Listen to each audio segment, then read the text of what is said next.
Guys, this is episode 30 of the Sit Down Podcast. We've got our boy, man, our friend of the channel, Bo Knows Gaming, the tech guru, the man. How have you been, brother? Let the world know how you been, man. Talk to us. Oh, so good. Been so good. Yeah. God's good and can't complain, man. You know, getting ready for the holiday season and everybody's excited around here. So I'm doing well. That's good. It's good to hear. Yeah, last time we had you on, it was more introductory. We were still kind of getting to know each other. Now it's like, unless they've been keeping up on your pod, which you highly should if you haven't. But like, I feel like now we're a lot more, comfortable. So it's going to be a free flowing conversation. So enjoy it. Let us know what you think. If for some reason you're listening out there in the world, leave us a nice review and go show Bo some love. All his stuff will always be in all descriptions on all platforms. And enjoy it while you're driving, going to work, going to school, whatever it is that you do. We're going to be talking about a little bit of gaming, a little bit of stuff that Bo's been doing on his channel. And then we're going to get into some scriptures related to the JiDion incident, because I think that's important. I think that video, I don't know if you saw it yet. We'll get into it later, though, but it's like over 1 million. So it's a little bit of a big deal, depending on, especially for the Gen Zers, which is fascinating. But again, we'll get into that later on the later half. For now, Bo, I want to talk about you, man. I want to know, because every time we go over there, you got some new tech. You got some new tech, man. You're like I said, you're like Review Tech USA without the raunch, okay? And I love that, because I used to watch them a lot. I used to be fascinated by it. You know what I mean? I'm like a YouTube window shopper, Yeah. So it's like cool to see. But what keeps you enthused for it, man? What do you like about tech? I know there's a little bit of backstory there from, your childhood. If you want to get into it, you don't have to, but how's it been? How's it been treating you? And what do you look forward to with that?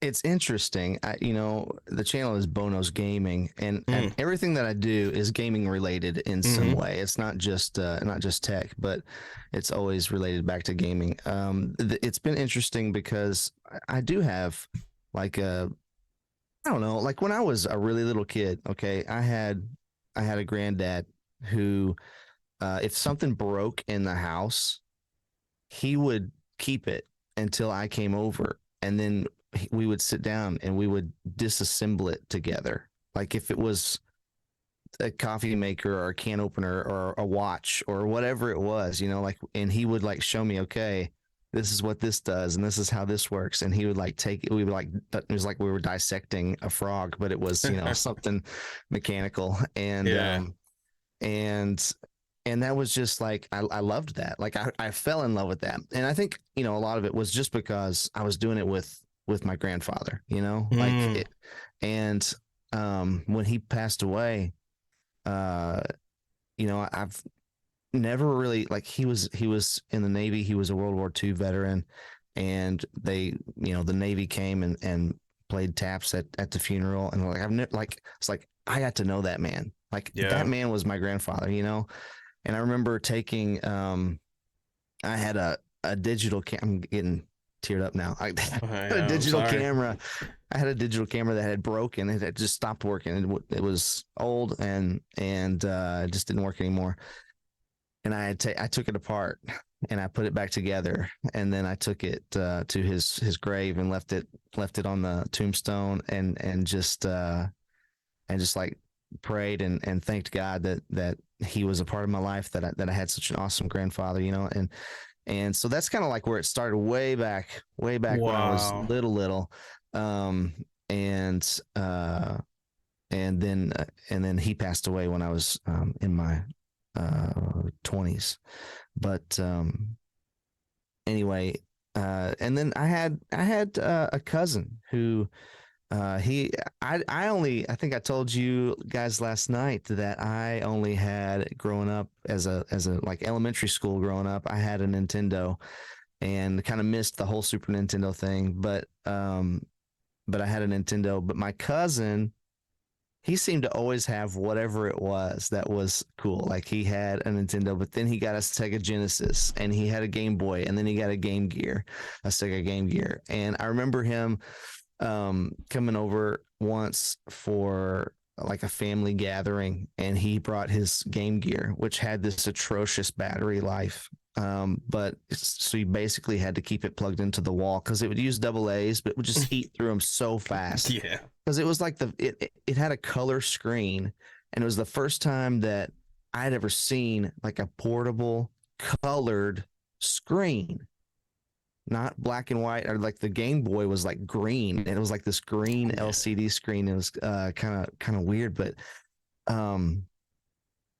it was backlit, and it had color, and it's like, what is going on? And I remember being in my bedroom, plugged up to the outlet in the corner of the room, and just like huddled around this thing because the cord was like a foot long or something.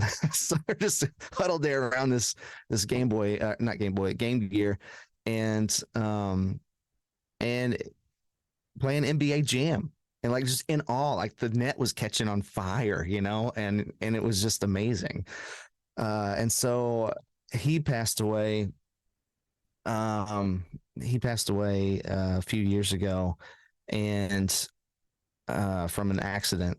And I don't know, like, so when I started the channel, one of the earlier things that I did was I reviewed this handheld. And when I wasn't thinking about it when I purchased it, but once I got it in my hand, this like retro handheld, all of a sudden, like all these memories of him started flooding back. I was like, yeah, okay. This might be part of the reason why I'm into this. It's just like kind of a way of like reconnecting with him because we were close, and just like memorializing him, I guess, in a way, remembering him, so honoring him in that way. Yeah, I kind of dedicated that unboxing in a way to him. But yeah, so a lot of history there with tech. And I was that nerd in high school. Like one of my classes was that I helped the network administrator, and I went around and fixed all the things for her, and learned how to network and different stuff. So on the job training there. Yeah. That's awesome. Yep. I read my manual for my TI-83 calculator. Like everybody else was at the party, and I was at home reading the calculator manual, learning how to do all the things. Yep. It's like one of those things. And you know what's interesting about that though? So I had an opportunity to get into like hardware work in the computer field, and I couldn't get into it. Yeah. And so I'm like a little bit of the opposite. Like I love gaming, but I can't stand hardware. It makes me want to. Yeah, I'm a terrible programmer. Like I don't understand. I took a class in college, and just like it did not click with me. I don't know why, but the class wasn't a programming class. It had multiple sections. The section that I blew out of the water and actually scored higher, I think, than anyone else in the class was the hardware hardware stuff. Yeah, that makes sense. I just knew it. Like I just knew how to do that. But when it came to the programming, I mean, I was at the bottom of the class, hands down. There's everybody else was better than me at that. So yeah, I enjoy that stuff, and I enjoy seeing how the tech works and how it evolves. So I've been having a lot of fun with it. And never really thought that I would be someone who would be like get the opportunity to test out like newer stuff on the market.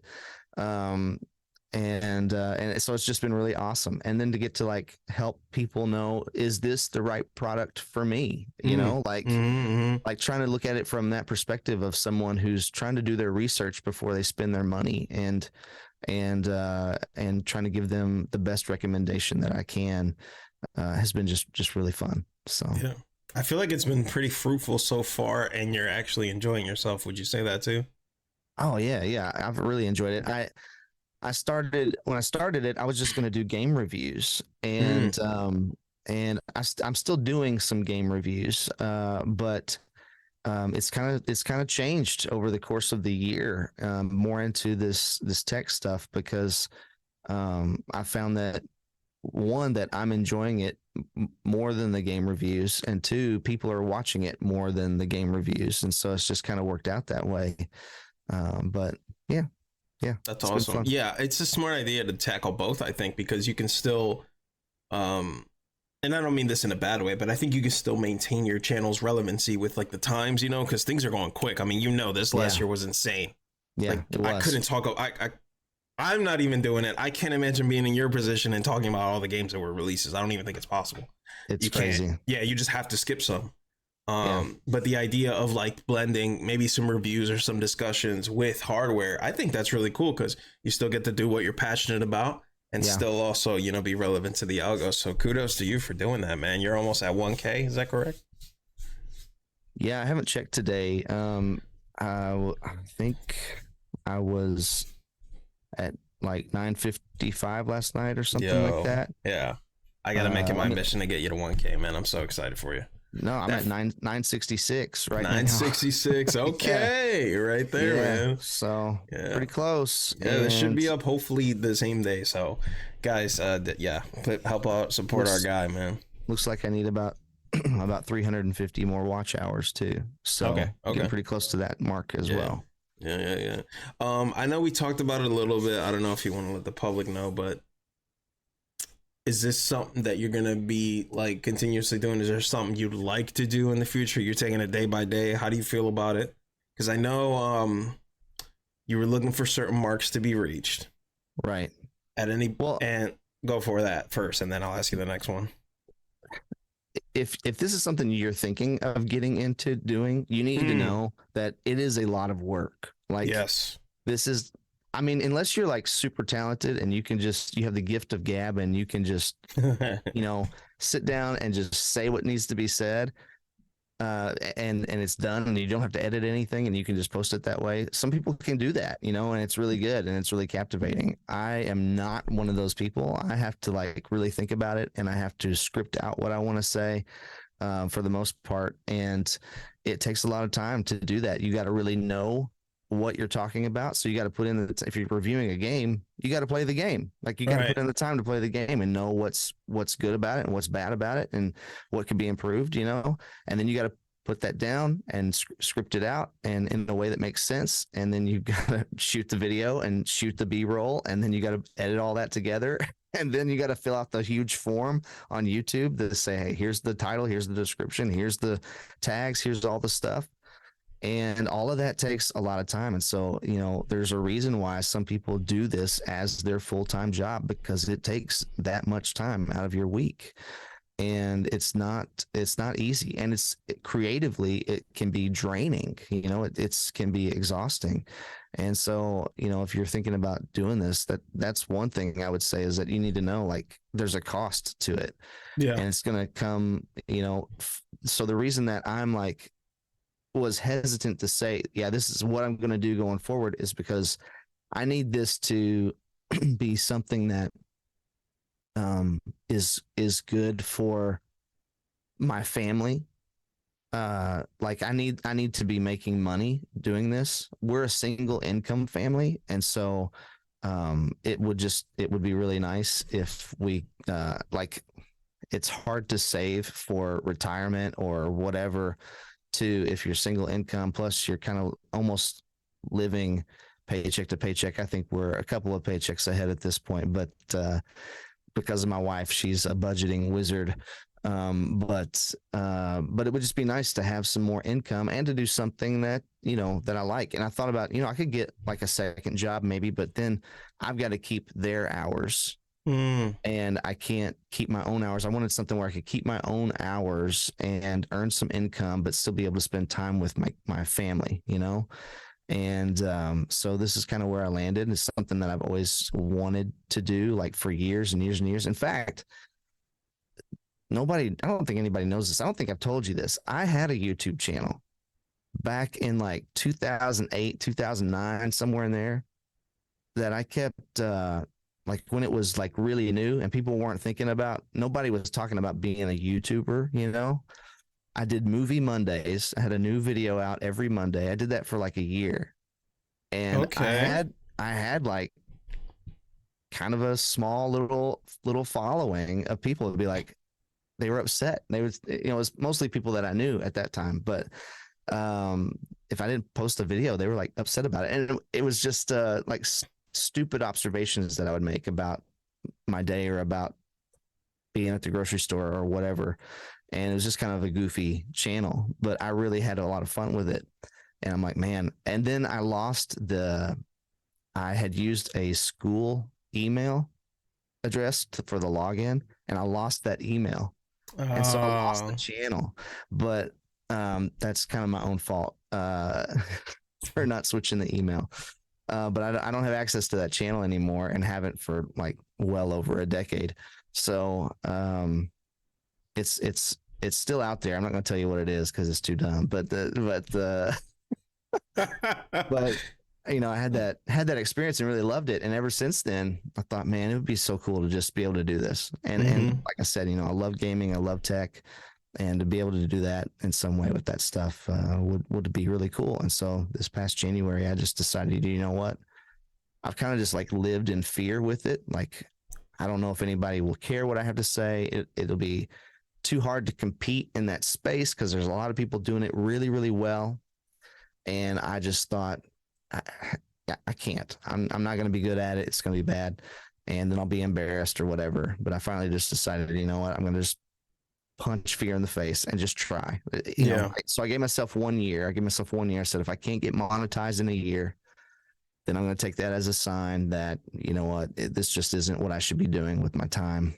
So I'm almost there. I'm almost to. I've got a month and a half left of my year, and I'm right here at the verge of that monetization goal.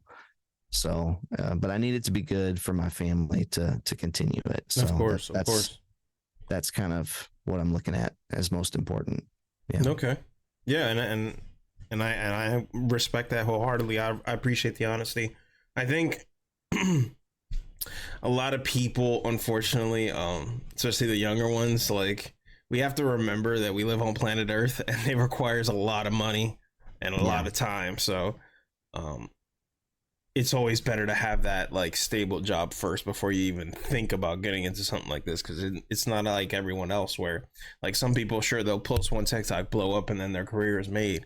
But that's not the case for a lot of people. No. Yeah. Like for myself, like I almost feel like I have to be a little bit of delusional. Like I have to be a little crazy, because to have the gall to post a video knowing it's not going to do well and put a lot of effort into it sounds crazy. Yeah. Feels crazy when you think about it. Like I have to turn off a part of my brain when I upload a video and just like assume it's bad, assume no one's going to watch it. Right. And then it's like, I don't know if that makes sense. Like maybe it's pessimistic, but no, I think that when you're starting out, you have to assume that. Like, you have to be like, you know what? I got to put in the work. I got to put in the time. I'm not going to make anything off of this, and probably nobody's going to watch it, and it's probably going to be terrible. The first videos you make, you're going to look back on them and think, you know what? I could have done this and this and this and this better. In that video, you made it better, you know. And but that's the thing, is that you're not going to automatically be amazing. It doesn't matter what you're doing.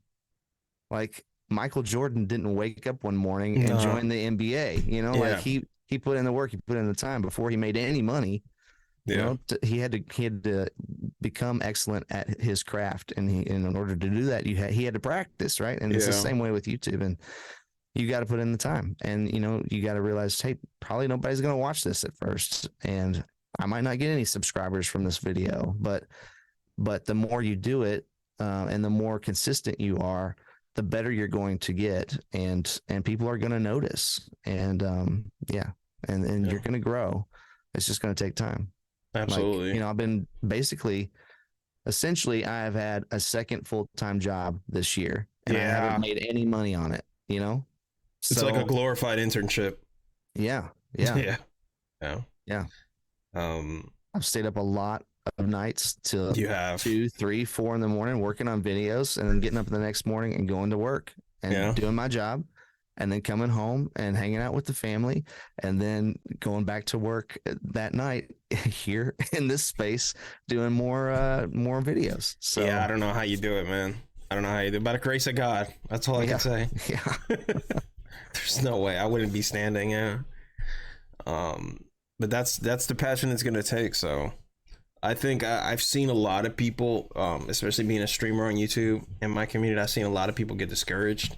I've seen a lot of people get depressed almost. And I think that's unfortunately what happens. Like, it just depends. It's just dependent upon the attitude, right? Like for someone like myself, I feel like I almost have a luxury in not caring so much. But when you're really trying, man, I mean, yeah, I feel like there's a pressure there, you know? For sure. There's a pressure there. Yeah. I'm sure people do get, there's a proverb in the Bible. I can't tell you what it is exactly, but it basically says, before you start a project, like a building project, you need to count the cost.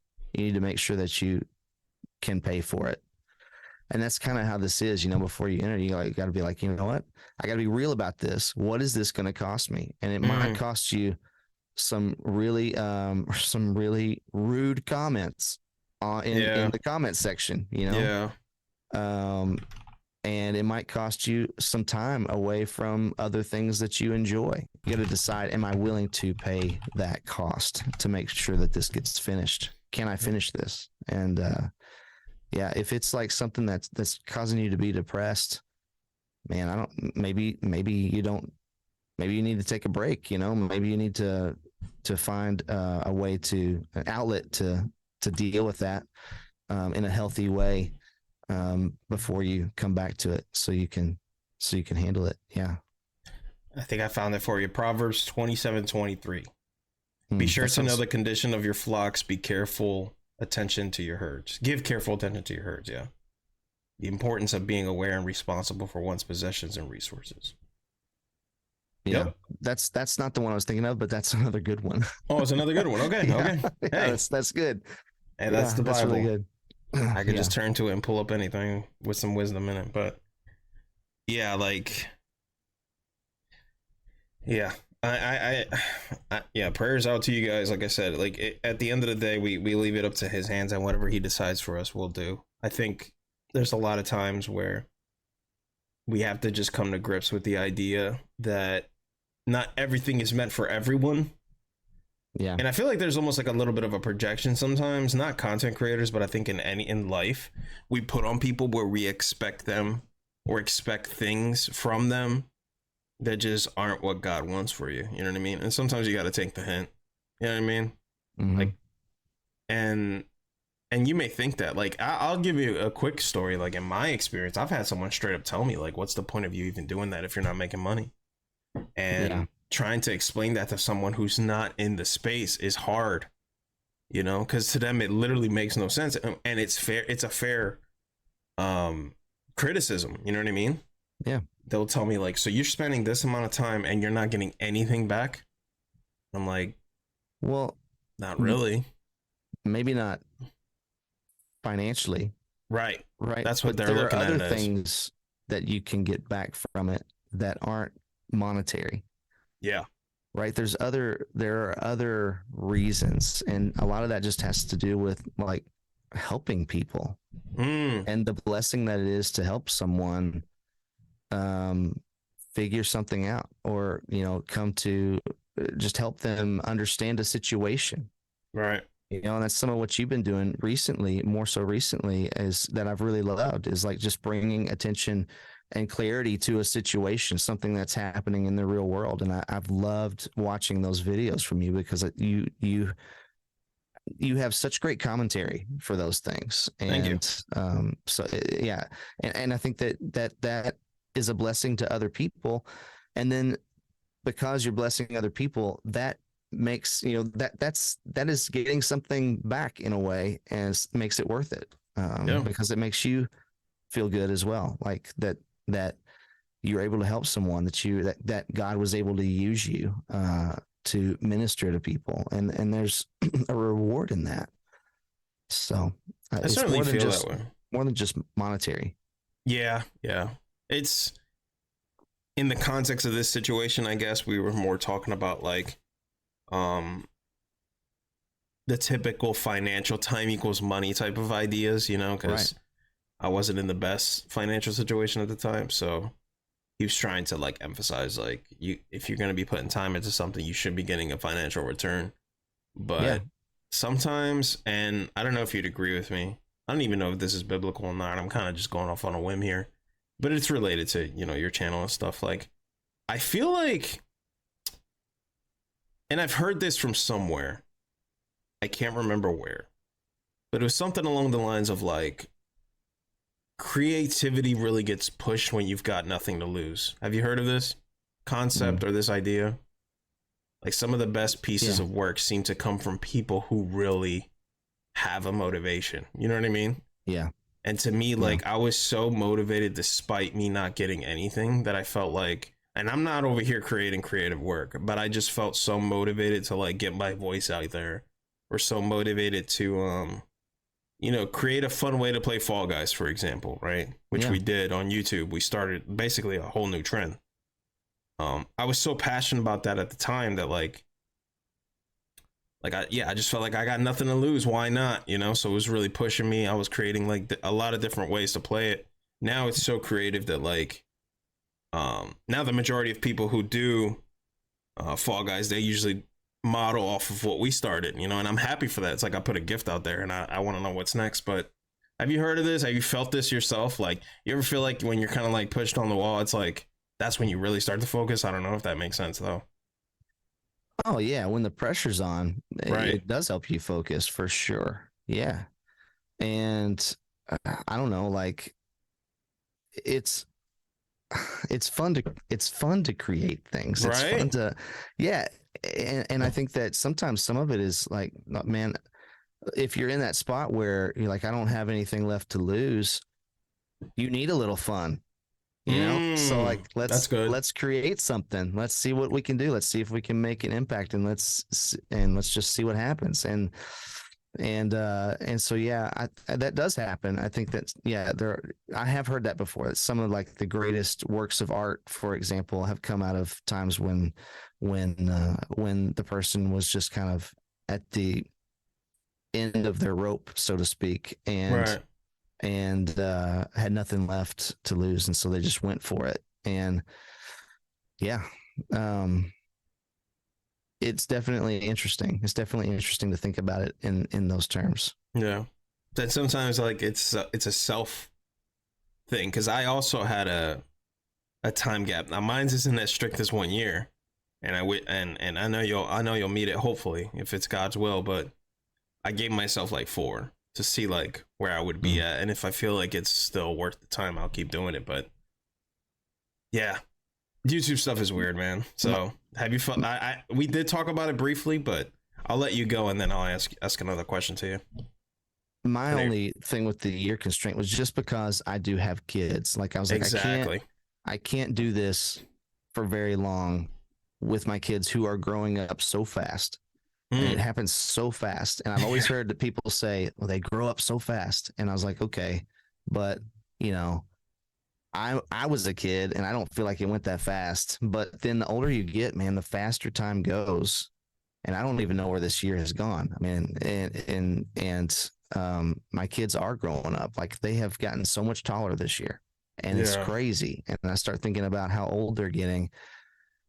It's like, man, I don't have babies anymore. Like, these are becoming like people, like, like real people with they real got personalities and stuff. Yeah. And so I don't need to miss that because I'm working every hour of every day. And so if this is not going to be something that can be good for my family, then I don't need to be doing it.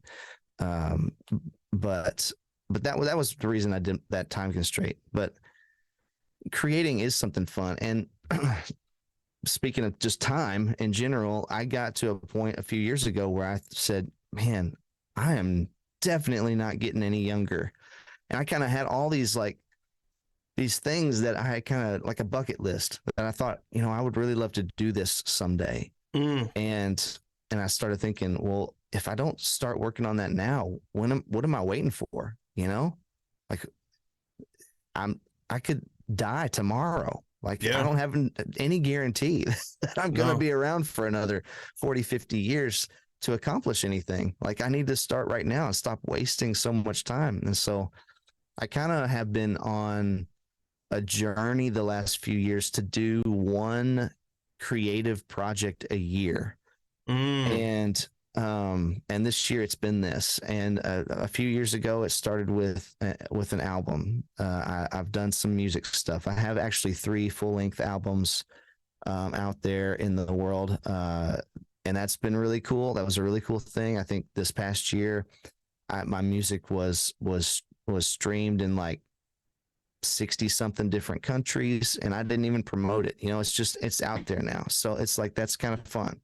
A couple of years ago I did a children's book. I authored a children's book and self-published that, and that was a lot of work. I actually did a lot of video work for that to promote it, like a lot of different creative video ideas. That kind of started pulling me back towards the idea of YouTube in a way, because I had so much fun making those videos. So there's been like creative projects along the way. I took a year off, I think in 2021, because the world was crazy and I just needed to. But every year for the last 5 or 6 years, I've done some kind of big creative project. And this year it's been this channel. And I'm hoping that, that'll be something that I just keep doing. But they've all been rewarding because, one, I've tried to listen to God in it and what would you have me do. And 2, I've gotten to like check something off of that bucket list that I really wanted to do, to see if I could do it and to see if I could bless people with it.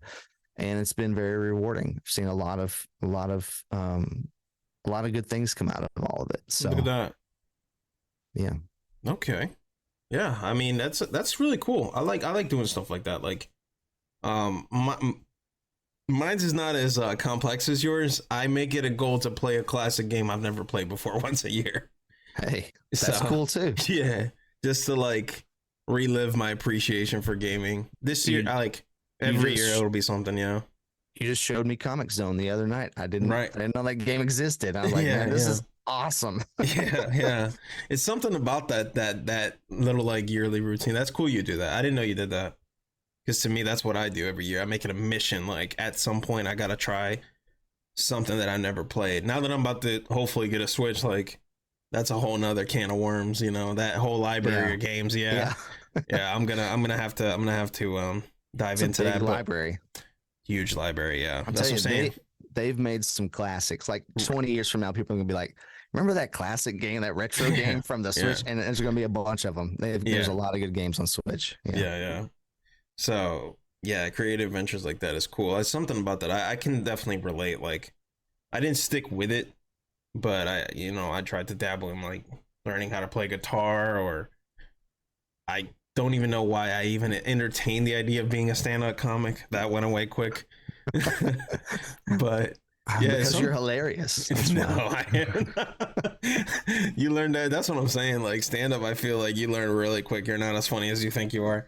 But I'll tell you what. I think it's cool though that we have that drive sometimes. I don't know where we get it from. I'm sure it's like maybe God ordained for some of us, but some people, well, it's like a fun thing to do.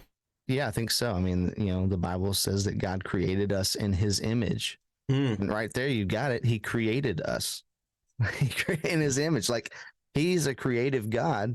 And therefore, because we're made in his image, we are creative people. And we see that everywhere we look, the things that people create, Yeah. It's been that way for all of human history.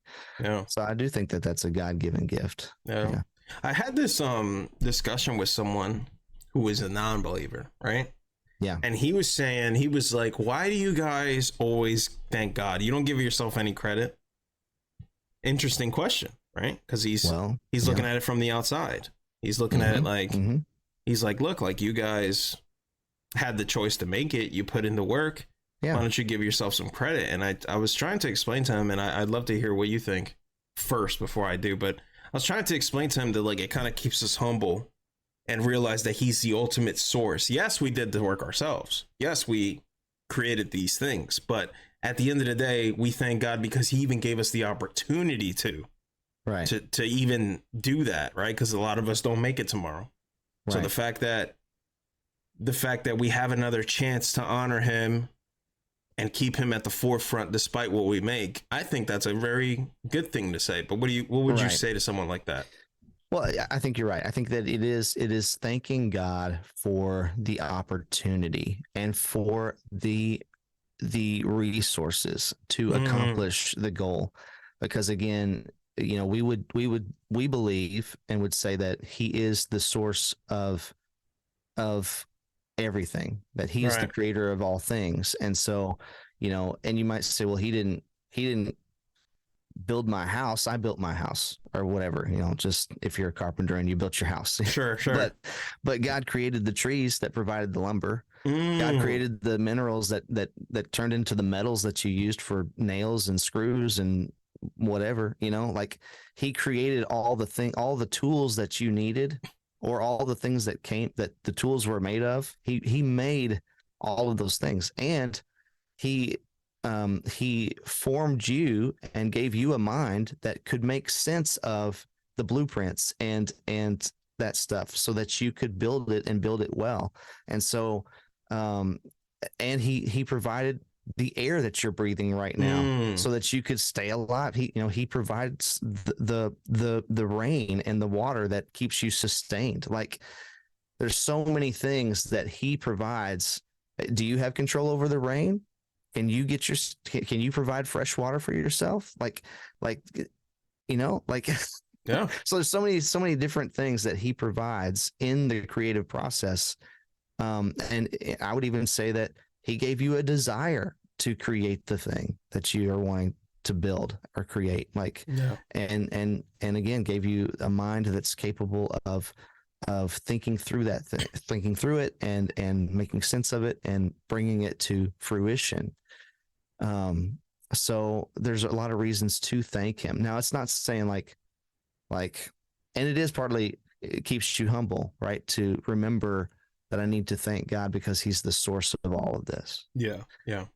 Cause he was taking it more like, he was taking it so literal that he was like, man, you can't give yourself a little credit. So it's not that we can't do that at all. I think it's okay to be happy with what you've achieved. Yes. But like you just explained just now, at the end of the day, it wouldn't have even been possible had he not allowed us that opportunity, because he knows our checkout day. He knows, he knows all. So if we're here, that means we still got work to do for him. What that may entail, Holy Spirit guide us. We don't know, but I think it's really cool that that people do that. I think a lot of people get cringed out sometimes at like award shows, and they're always like, first of all, I want to thank God. I think I might be wrong about this, but I think Matthew McConaughey did that. I think he said something along the lines of like, I remember him saying that one time. Yeah. He's like talking about how like he wants to share beer in heaven with his like grandpa or something. I thought it was tongue in cheek, but it's cool that like at the end of the day, you take that moment and do that. And I never had a problem with it. I don't know why people think it's cringe or like weird. I'm like, isn't that obvious? I don't know. Yeah. That would be what I would say. I don't know. I mean, maybe I don't know that it's cringe, but maybe it seems hypocritical if, like a person like doesn't really care about God any other time of their life. I don't know, but I'm fine with it. Like, I think anytime anybody from a platform mentions, thanking God or praising God for an opportunity or whatever, like it at least, at the very least, it makes you stop and think about God. And is there a God, or, what is there anything to this God stuff? And I think that the Lord can use that to do things in your life. So, I think there are other times when you're creating that you create something that you're like, man, it's beyond your means, where it's like, I don't even know how I accomplished that. And then when those times happen too, it's kind of like, well, I do know, and it's because the Lord was with me, and he was my strength through this time that allowed me to finish this project. Yeah. And there's something to that too. Another reason to thank him for that too. Yeah. Like, sometimes I'll have like situations or like conditions where I literally feel like I can't do anything sometimes. And it's like, just giving thanks for him for the strength to even get up. Yeah. Because a lot of people don't. A lot of people don't. So Right. yeah, I don't know how we got on that tangent, but I thought it was. I love the honesty some people have, because to me, like when he was asking that type of question, he really seems to be seeking truth. So I always love entertaining those questions, because Yeah. it seems like he was coming from a humble place, you know. I think one of the most important things we can do as humans is seek truth. Right. Like we are nothing without truth. Truth keeps us from being a chaotic mess Yeah. of a person and of a society. Yeah. Truth is important. It's super important. Yeah. We're kind of diving into the more philosophical stuff. Are you open to that? Because there is a topic that I kind of want to bring up to you. I'm curious your thoughts, if you're cool with that. I mean, this is your podcast. It's about to get a little. We're about to be eating some brain food here. So check this out. Oh boy. Okay. It's a relevant topic. So all right. Just came out recently. Okay. So Ben Shapiro, he's debating Alex O'Connor. Did you hear about this? No. Okay. So he's debating Alex O'Connor, staunch atheist, very consistent atheist. I kind of respect him for it. He's one of the atheists that will look you dead in your face and say, yes, life actually is meaningless, and like consistently have that throughout his philosophy, which is fascinating to me. Versus like, you know how a lot of some so-called atheists here, I'm already pissing off a bunch of people. Here we go. You know, they'll like tap dance around the topic, you know, because in their worldview, if there is no God, to me personally, there's no ultimate purpose. If there's no afterlife, there's no ultimate purpose. But they'll try to say that like you make your own, and it's like now you're deluded, you know. But he'll straight up just say like, yeah, there's no purpose. And so they're having a back and forth, okay. And I promise this is getting somewhere. And you know, Ben Shapiro's trying to explain to him that the fact that there are people who believe that there's an ultimate purpose is just ultimately beneficial, even with or without God. It's good. And Alex is saying, hey, evolution like gave us the sense of purpose.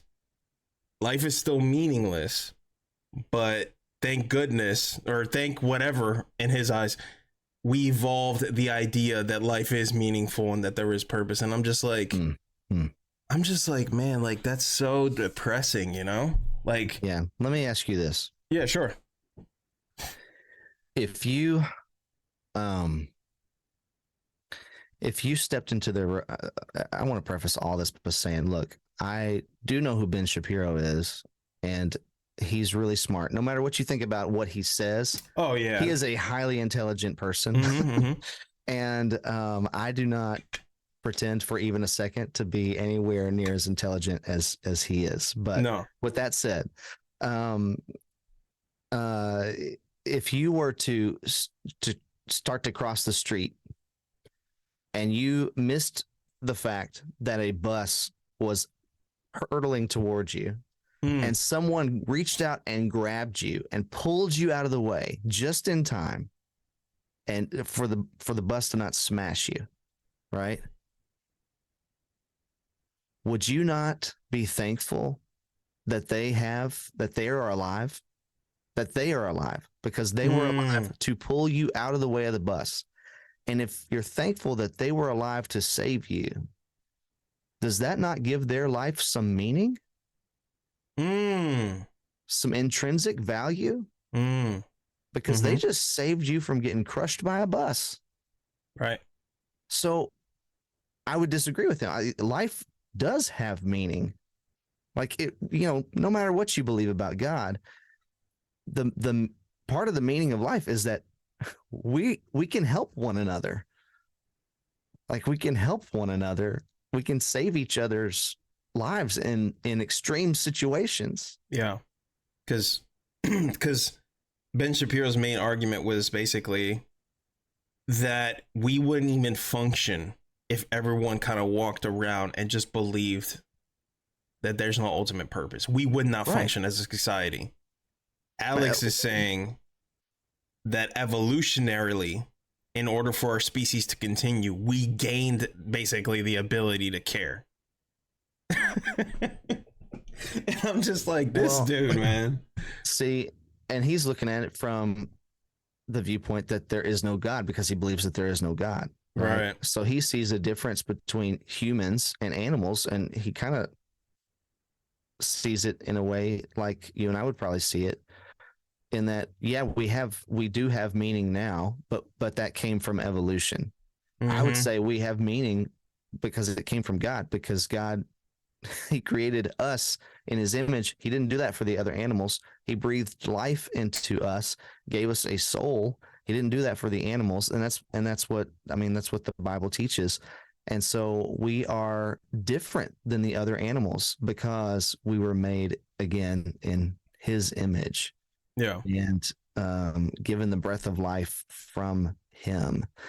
And so that is, he's replacing that element of it with, this idea of evolution.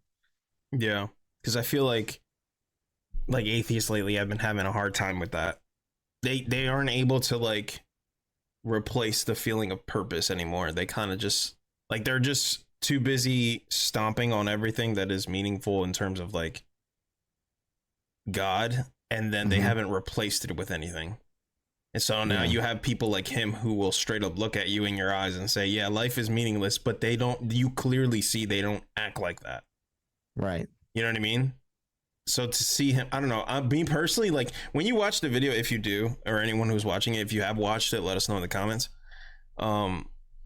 He's having this very intellectual conversation. It's very like edifying in the sense of like their vocabulary and their concepts and philosophical ideas, but I'm laughing while I'm hearing it because I'm like, this guy is not really just saying like life really is meaningless, but but evolution dictates that I should care about it. And it's just like, I don't know a single person who's honest with themselves can come to terms with that, unless you're like,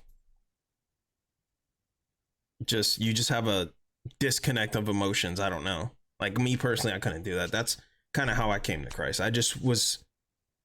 I refuse to believe that all this means nothing is kind of where I'm at. You know what I mean?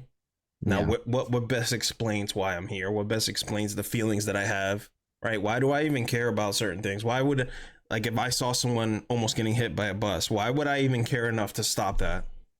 You know? Yeah. And then all these things kind of help me come to that. Versus hearing him, I'm just like, how do you come to the conclusion that that's just evolution and that's just, right? Oh, we just gained that ability so we can like continue our species. And I'm like, man, like that's so sad, man.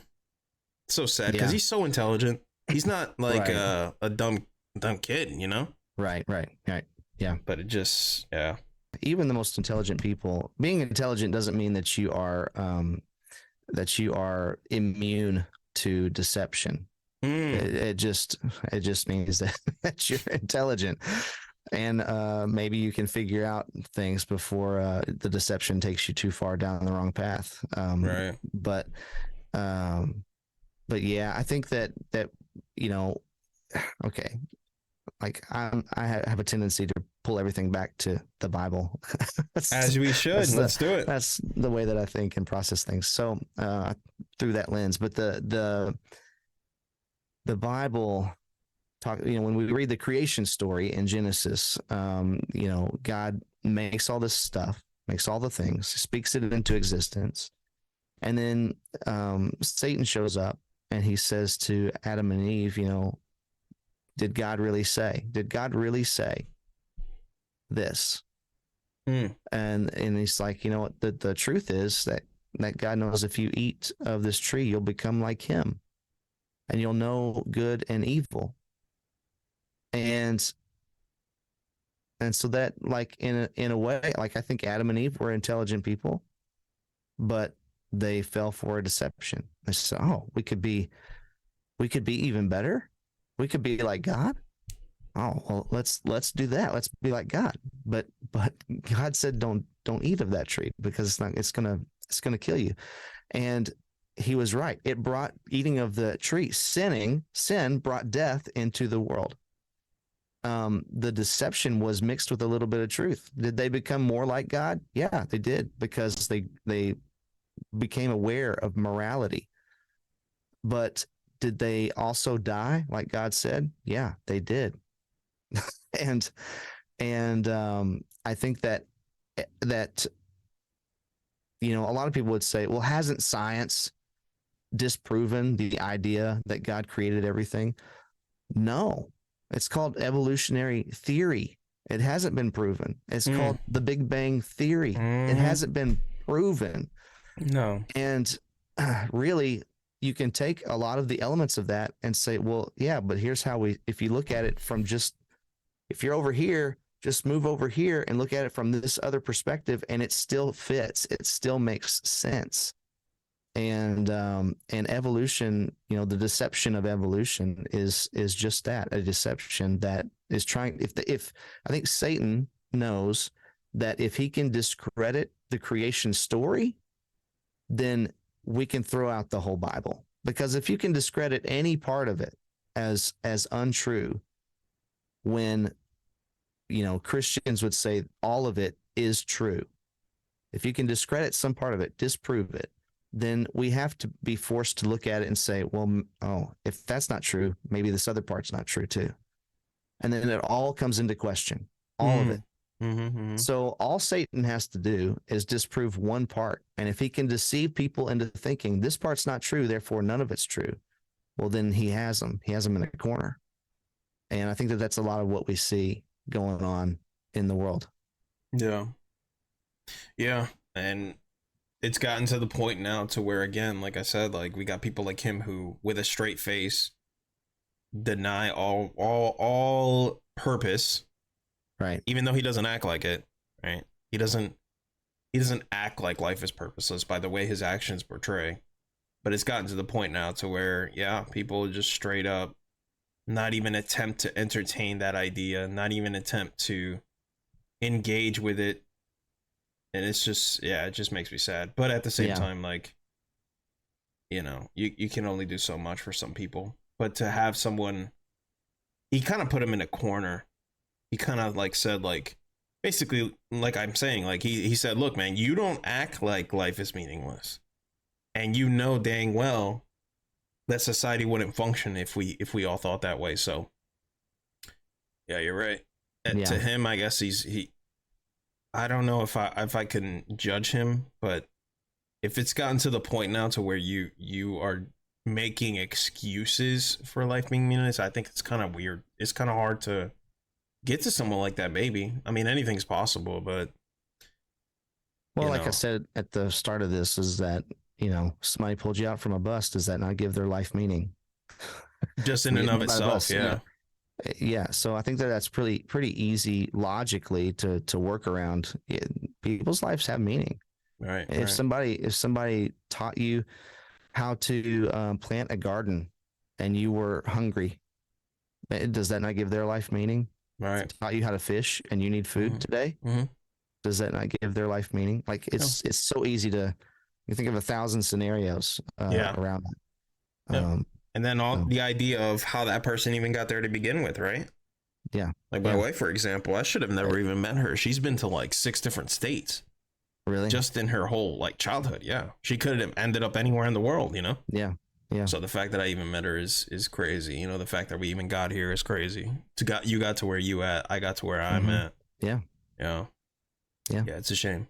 Because we're all where we are because someone invested in us in some way. Exactly. Like that's what I mean. Like everything, I see purpose in almost everything. Yeah. So to live life and contrary to that just sounds so depressing. And like it just makes me laugh that he doesn't see that like his life has purpose right now, and purpose in the sense of like he may have been the catalyst for people to maybe change their minds to seeing that life really is worth living and that there is a lot more to it than just a bunch of brain signals. There's more to it. So right. Have you had experiences with people like highly doubting the Bible, and do you feel like in those experiences are they being honest? Because I feel like there's honest questions, and I feel like there's people who are just hard-headed. Yeah. Right. Yeah, I have. I don't know. I think that some people have just been, um, again, like taught from other people in their life that this is bad or this is something that is stupid in our Mm-hmm. modern civilized society to believe in some ancient book. That I think there's a lot of hubris in the idea that, like, we as 21st century people know better and have a more enlightenment and are of higher value than people that lived 200 years ago or 500 years ago or 1,000 years ago, just because we have better technology. Well, better technology doesn't mean that someone that lived 1,000 years ago was less intelligent than me or you. Right. Like, it just means that technology hadn't advanced yet. But guess what? The technology we have now is all built on stuff that people were inventing 200, 500, 1,000 years ago, and Yeah. and back. Like, it's all it's all it's all a progression. But that doesn't mean like that they were less intelligent. And so I think that some of the, like, well, we can throw the Bible out is because it's old and we're new and we don't need that anymore. And I think I think that a lot of those people, they have not actually read the Bible. Right. And if they have, they've read one or two sections of it, that so that they could say, well, that sounds crazy. So Yeah. this is all stupid. And they haven't actually looked at what it says. Yeah. And there's actually a lot of intelligence. The thing about the Bible that is so interesting to me is that it becomes its own proof text, because the more you read it, the more you realize that it is this extremely complexly interwoven tapestry of truth. And it's impossible to read it and study it and come to the conclusion that it happened by accident. Right. Because we're looking at a book that was, um, 66 different books, all right, written over the course of like 1,400 years or something like that, that has over 40 different authors, and somehow they failed to contradict one another. Mm. And I'll use this as an example. If you take any TV show that you've loved in the past that has a complete run of seasons, or doesn't, it doesn't even matter if it has a complete run or not. You're talking about a show that, like, most shows have what, like, I don't know, 4 seasons or something, 5 seasons maybe.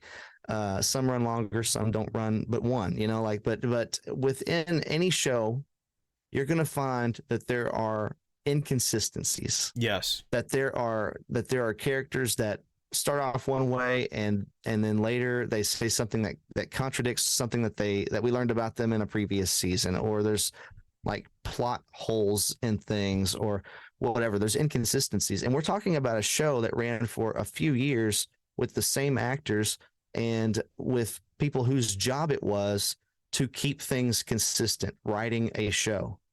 But the example that comes off the top of my head, Dragon Ball Z, horrible at congruency. People are overpowered that shouldn't have been overpowered, and vice versa. Yeah. You can do that with literally every show. Yeah. And that's something that we have lived through, that we see a start and an end date to, right? And so now you're telling me that we can't do that with a TV show, keep it consistent, keep it from contradicting itself. But somehow 40 different guys, most of whom never met one another, never sat in a room together because they lived in different eras, wrote 66 different books that somehow line up perfectly with one another with no contradictions. Yeah. That's impossible. Yeah. That's not just improbable. It is impossible. I do not believe that humans are capable of doing such a thing. No. And so if this is some kind of hoax, man, it is the greatest one that has ever existed. Oh yeah. By yeah, far. Yeah. Yeah. But Facts. if it's not, well, then you've got to stop and say, maybe there's something to this God thing. Yeah. Yeah.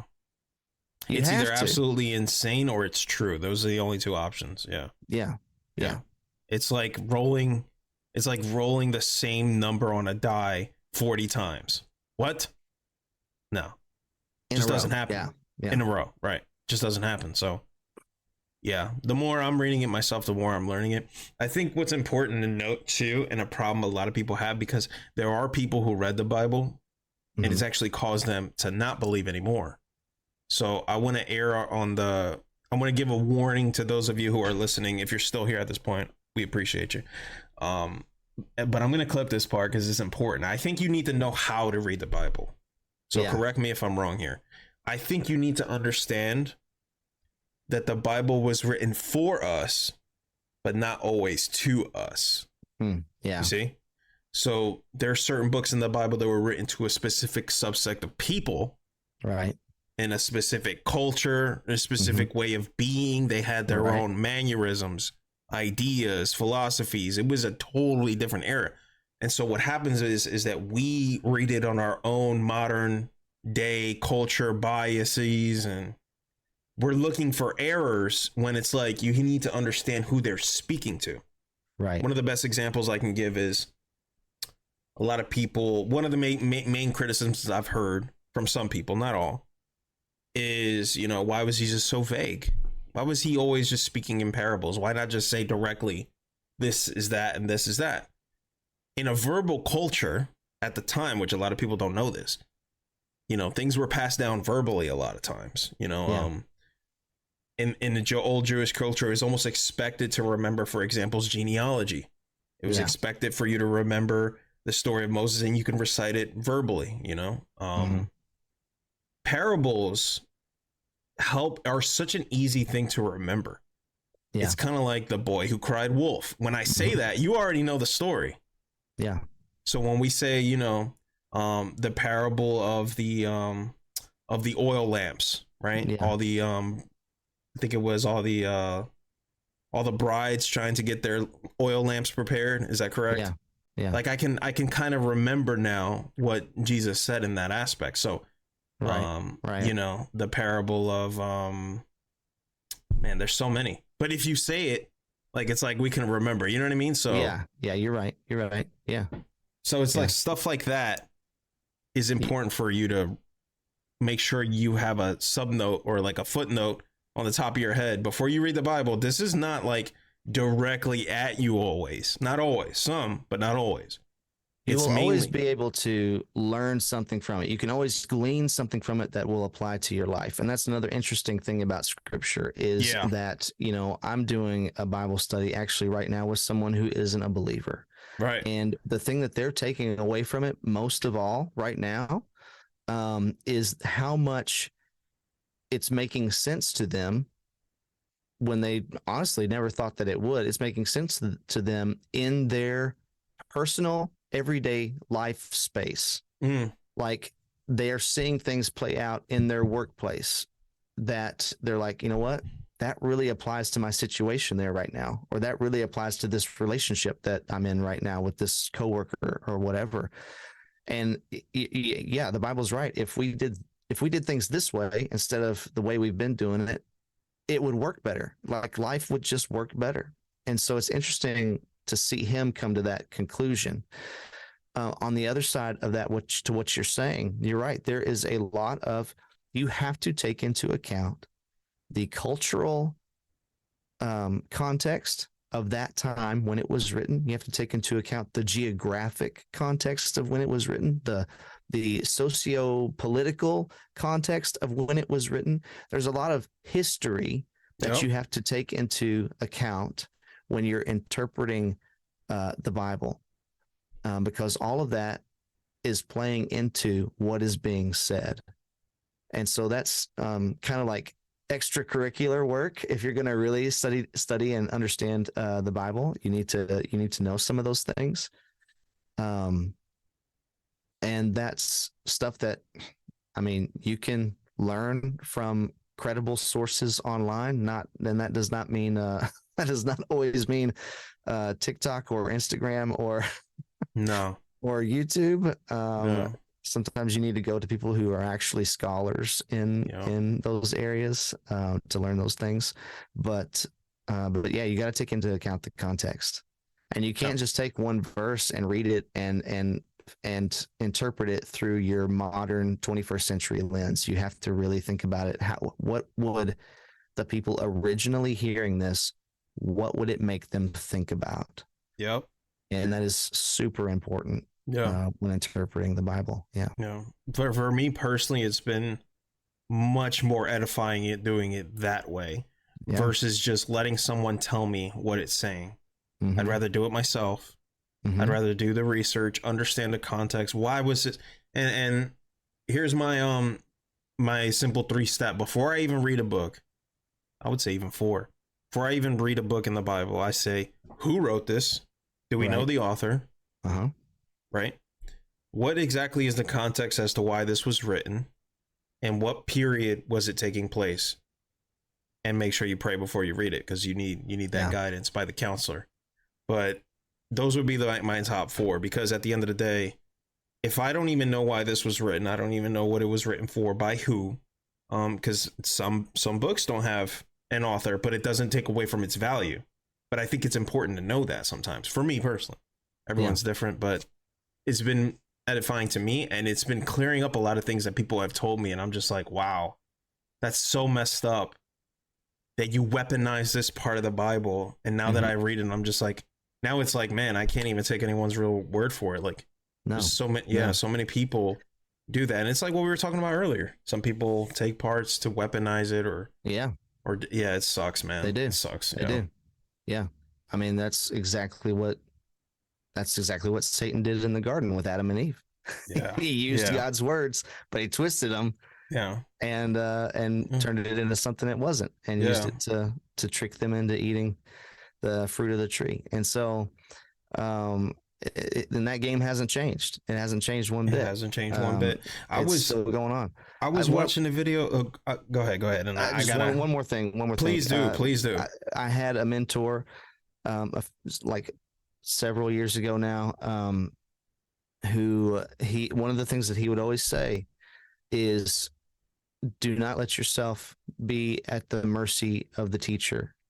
You do not have to take what the teacher tells you as the truth. You have the resources. You have the Bible in front of you. You have other resources available to you. Read it, study it for yourself, and see if what they're saying makes sense. See if it lines up, because it may not. And you do not have to be at the mercy of the teacher in what you believe. Not anymore. Maybe there was a time when those resources weren't available to the mass public, that you did have to be maybe more at the mercy of the teacher, but you don't now.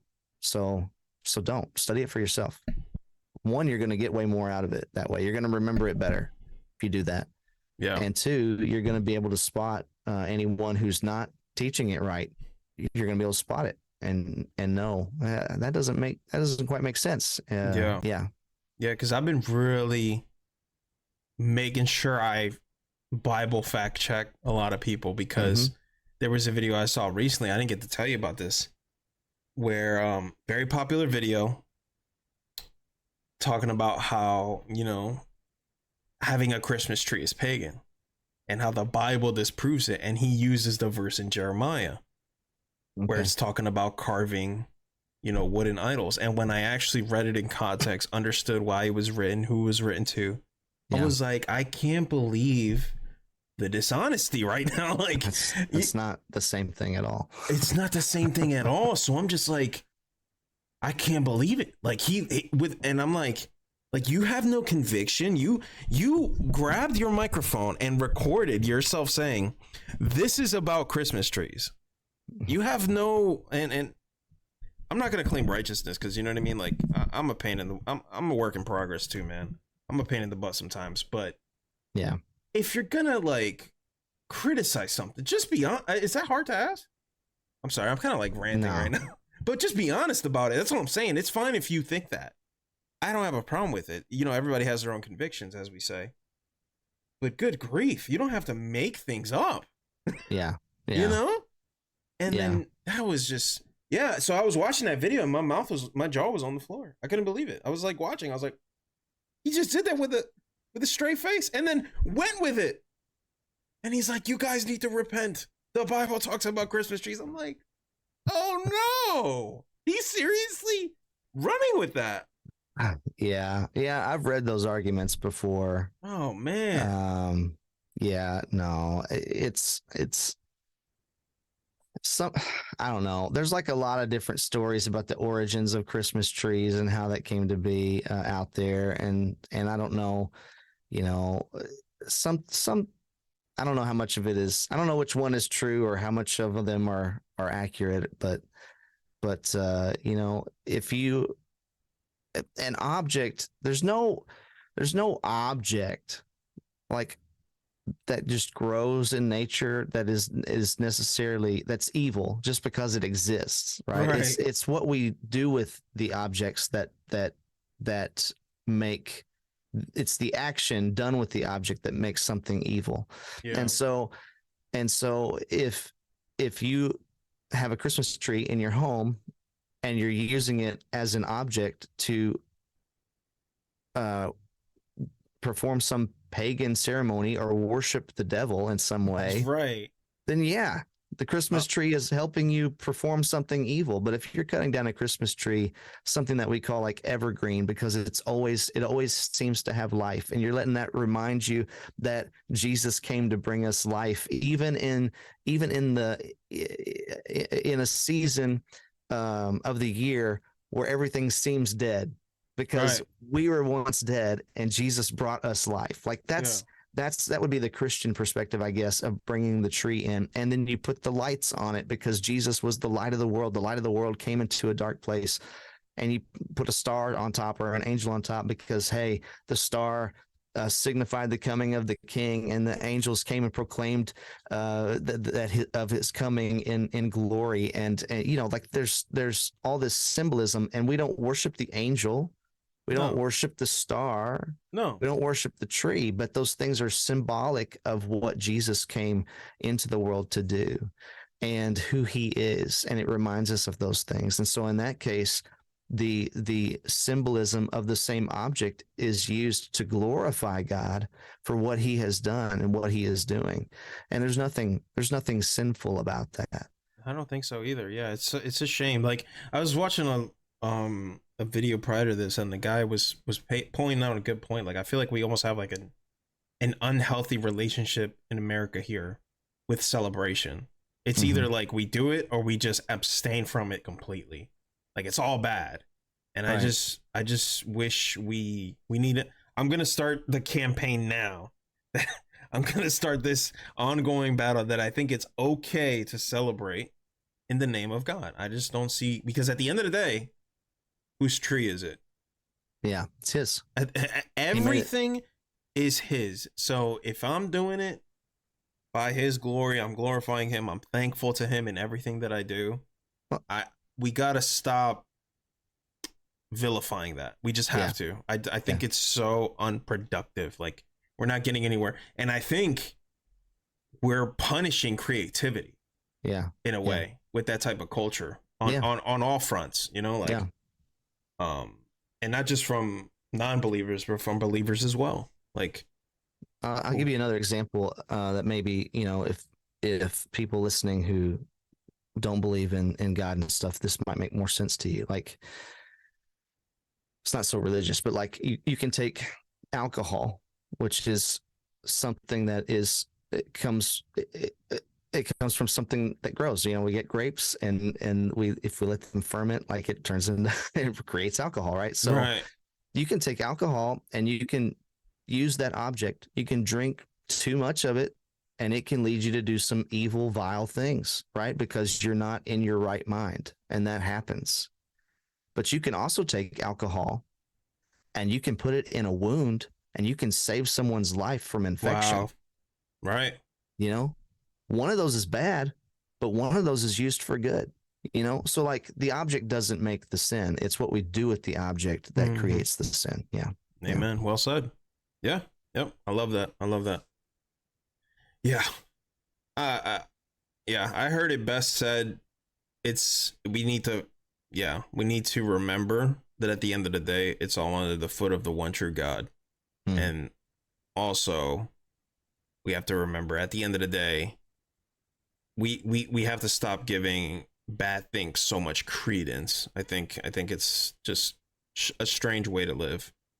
I don't know, both for on a non-believer and a believer side, but you know, I got a Christmas rant for that because I just think it's just people need to just loosen up and just be happy for once. I think it's okay to be happy, but I get it. Everybody's got their own traumas, you know. Some people, like you alluded a little bit to it earlier, like the worst type of tragedies are the ones that happen around Christmas because it kind of like ruins it for the rest of your years almost for some people because it's like a trauma, you know. So right. Maybe I'm just speaking from a privileged perspective of not having to deal with that, but maybe that's part of the healing it's too. It's not even Christmas. Sometimes it's just, you know, you have lost someone. Like I said earlier, my cousin, who was my age, he passed away when we were in our 20s. He was he wasn't, I don't know.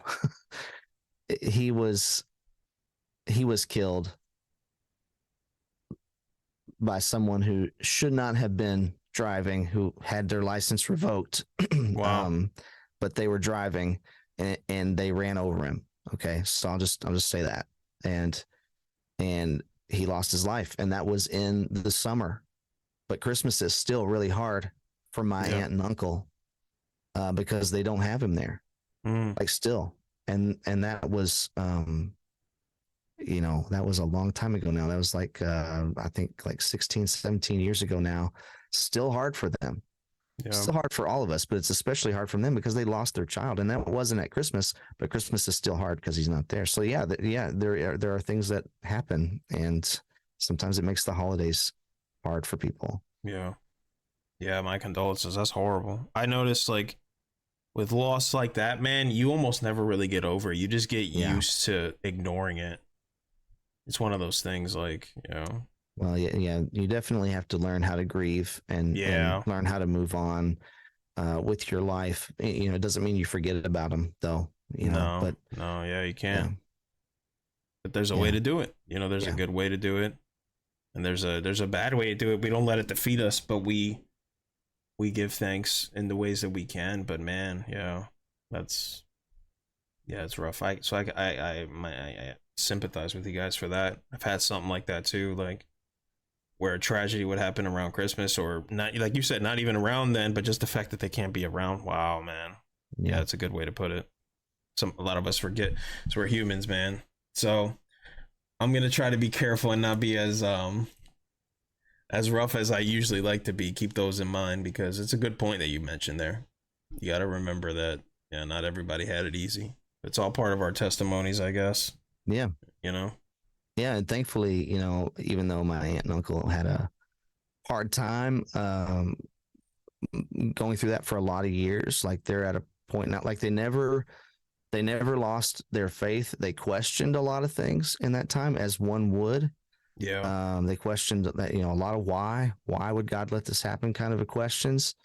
But they never stopped believing, and you know, they still go to church, and my aunt just sent out a text and was like, hey, if anybody wants to come, we're doing like a Christmas celebration thing. And she's like singing in the choir at the church she goes to, and wanted everybody to come and just celebrate with her. And I was like, you know what, it was really good for me to hear or get that text and hear that from her, just knowing that, you know, this is something that she doesn't blame God for this, you know, like she was able to grieve and learn and mourn and and continue in her faith. Both of them have. So had a great conversation with my uncle at Thanksgiving about God and things going on in the world, and it was just a very enriching conversation, very good conversation to have with him, just to know that, you know, he's still a person of faith, even though this tragedy has happened to him. Yeah. So I think that God can use those things to if we'll let him, he can use even the tragedies to grow us in our faith and make us stronger in our faith, and teach us things from it. And you know what? They can now minister to people that I can't minister to because they've lost a child. And there are people who have lost children, and they know what that's like. Like, nobody needs to listen to me. If somebody's lost their child and they're looking for comfort and peace in that time and a way to grieve, I don't have that experience. I can't help them with that, but they can, you know, and God can use them now to bless other people through that time and to encourage other people and to minister to other people. So, man, Satan always means these things for our detriment, but God can always turn them around and use them to help people. And that's an incredible thing. Yeah, it is. It is. And in the moment, much easier said than done. But in the end, when you come through on the other side, it starts to become more clear. I noticed it starts to become more obvious that, like, it starts to become more obvious, at least to me, because I've heard this said a lot. Like, a lot of people think that being Christian, all of a sudden your life's going to be honky-dory dandy, and life is just going to be, you know, you're just swinging at a park bench. You know, it's not going to be like that. Like, sin doesn't just leave the world when you become a Christian. So certainly makes things more clear, certainly gives us purpose and reminds us of why we're here, but it doesn't mean that all of a sudden, you know, everything's just going to be all sunshine and rainbows. And I think unfortunately, and I feel like a little bit, I don't know how you would feel about this, and then we can move on to the next topic that I love to talk about. I don't know if I'm being a little bit of a Debbie Downer when I tell people that, like, when I say, like, hey, you know, like I appreciate the mentality you have, but I want you to use caution into thinking that your life is going to be, like, okay now. Like, I'm not saying that it's like, we obviously don't wish for bad things to happen, right? We pray that our day goes well, that we have safety. But I can't help but remind people in a polite and loving way. I'm not, like, completely shutting down that sentiment. That's not what I'm saying. When they say things like God will protect me, I hate saying that's untrue, but I just want to keep their expectations in check. Like, I don't want you to think that. Well, from a certain perspective, that is true, because even if the worst thing happens to you and you're a believer, you know, and you lose your life, well, you're going to be better off. Like, he's going to protect you, and you're going to be, you know, to be absent from the body is to be present with the Lord. So you're going to be with the Lord in heaven if you die today, right? If you believe in him. But so he is protecting you in a sense. But you also have to remember that we still live in a world that is riddled with sin, and sometimes your own sin will have consequences, and you might bring things upon yourself. And I think that that's where being a believer and continuing to mature in that will help you have less tragic things happen to you, because you'll be eliminating your own bad choices that would have brought upon tragedy. But you have to remember that there are plenty of other people around you, that sin does not just affect you. It never just affects the person who commits it. It always has a ripple effect, and it always affects the people around you. And there's going to be people that you're around that their sin is going to start to affect you. Yeah. And I mean, just like the story of my cousin, there's someone who made some sinful choices, and it didn't just affect them, it affected my family. Yeah. That's an extreme example, and we hope that kind of stuff doesn't happen. But but even littler things can have impacts on other people around Yeah. you. And so so yeah, you have to know that, and you have to know that also that there is an enemy that now like hates your guts and doesn't want good to happen to you. No. Is going to be actively trying to tear you down and tear you away from your faith at that point too. Right. Right. Because So like yeah, I'm always looking at better ways to articulate that to people, because you know, I'll have people that put themselves in like weird situations. You know, I'm gonna go hang out with a friend who's in a bad part of town. God will protect me. And I'm just like, I want to quickly say, like, I don't think it works like that, but I don't want to. because God, one of the ways God protects you is he gives you wisdom. Right. Okay. Thank you. Yeah. That's what I'm trying to say. Yeah. And that's if you exactly know what I'm trying to say. this is going to put me in a dangerous situation, maybe, there are people who are missionaries who get called to go to dangerous places. Yeah. And God calls them to do that. And they go faithfully. And Right. some of them have died. Yes. And we have plenty of stories of missionaries who have gone into dangerous places and who have died because they went there. Yeah. God called them to that. But if God's calling you to the bad part of town to go minister to someone, you need to go. And he very well may protect you. But if you were to lose your life, he's also going to use that as a testimony to further the gospel. Yeah. And we've seen that example play out many times as well. Now, but he also may have given you the wisdom to know that's a bad part of town. I probably shouldn't go over there. Yeah. Yeah. Because I don't like. So maybe you don't. Yeah. Yeah. Because that coupled with the idea that, and that's the one thing I really don't like. I don't like when people do that. I don't want to blaspheme the Lord our God, and say that he can't. That's not what I'm saying. Right. But that's well said what you just said. Like, he did give us wisdom to make our own choices, to not put ourselves in positions that could be dangerous. But now the statement comes, okay, what about the situations we can't control? Let's say something bad happens to us that's not even like another human being, but if it's like a disaster or, an attack that happened to someone else that somehow has effects on us, right? And then people say, well, God's punishing me. And I also just can't stand hearing that, because I don't even think that's remotely true. Like, how would you, I guess, no, it all goes back to sin. It's right. There's a verse in the book of, it's in Romans chapter 8, and it talks about, I'll see if I can find it real quick. It says, we know that the whole creation has been groaning as in the pains of childbirth right up to the present time. And it talks about sin. Oh, here it is. And it says that the creation itself will be liberated from its bondage to decay and brought into the glorious freedom of the children of God.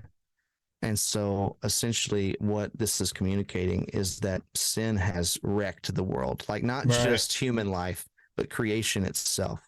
Yeah. And it's caused it to be enslaved to decay. It has a bondage to decay. And we see that everywhere we look. We see death everywhere, but we look, in this world. And it was, God never meant for it to be that way, but sin has done that. So, when we have these natural disasters, that is, I really believe, the effect that sin has had on the world, on creation.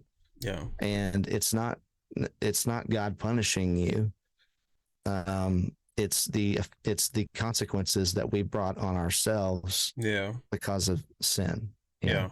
Yeah. I definitely want to eradicate that mentality, because it attributes God as to being like this wrathful person on someone who may genuinely be pursuing him. If I'm genuinely pursuing Christ, let's say, I believe in him. I believe in God, right? I'm always asking for his protection. And something happens to me. And then the first thing I think is, God, am I off? Am I being punished? I don't think, and again, Lord, forgive me if I'm misspeaking here, but that would not be congruent with why he sent Jesus. He sent it as an act of mercy, not as an, not to judge, but to, fulfill the promise. So it's just like, it's strange to me when people say that. It hurts because I don't want them to think that like it works like that. I don't think it does. Like, I just don't know how to articulate it. I don't know how to work the balance. Now, it may very well could be that you're getting a lesson from it, right? You're getting a lesson from what's happening, but I'm not quick to just label it as I'm being punished by God when it's like, my brother, my sister, whoever I'm talking to, like, what happened to you has more to do with the decisions people made than it does with a judgment from God. You know what I mean? But who am I to know, right? I know God allows things to happen, right? It's something about that. It just bothers me. I don't know, Bo. It's just weird, People are quick to just be like, God's punishing me. It just feels weird. Most of the quote unquote punishments that we receive are self-inflicted. Most of them,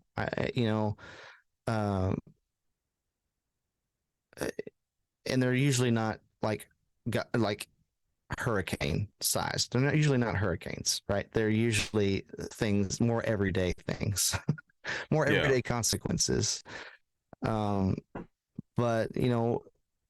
for what this passage also says in Romans 8 is that it says, not only so, but we ourselves who have the first fruits of the Spirit groan inwardly as we wait eagerly for our adoption as sons, the redemption of our bodies. For in this hope we were saved.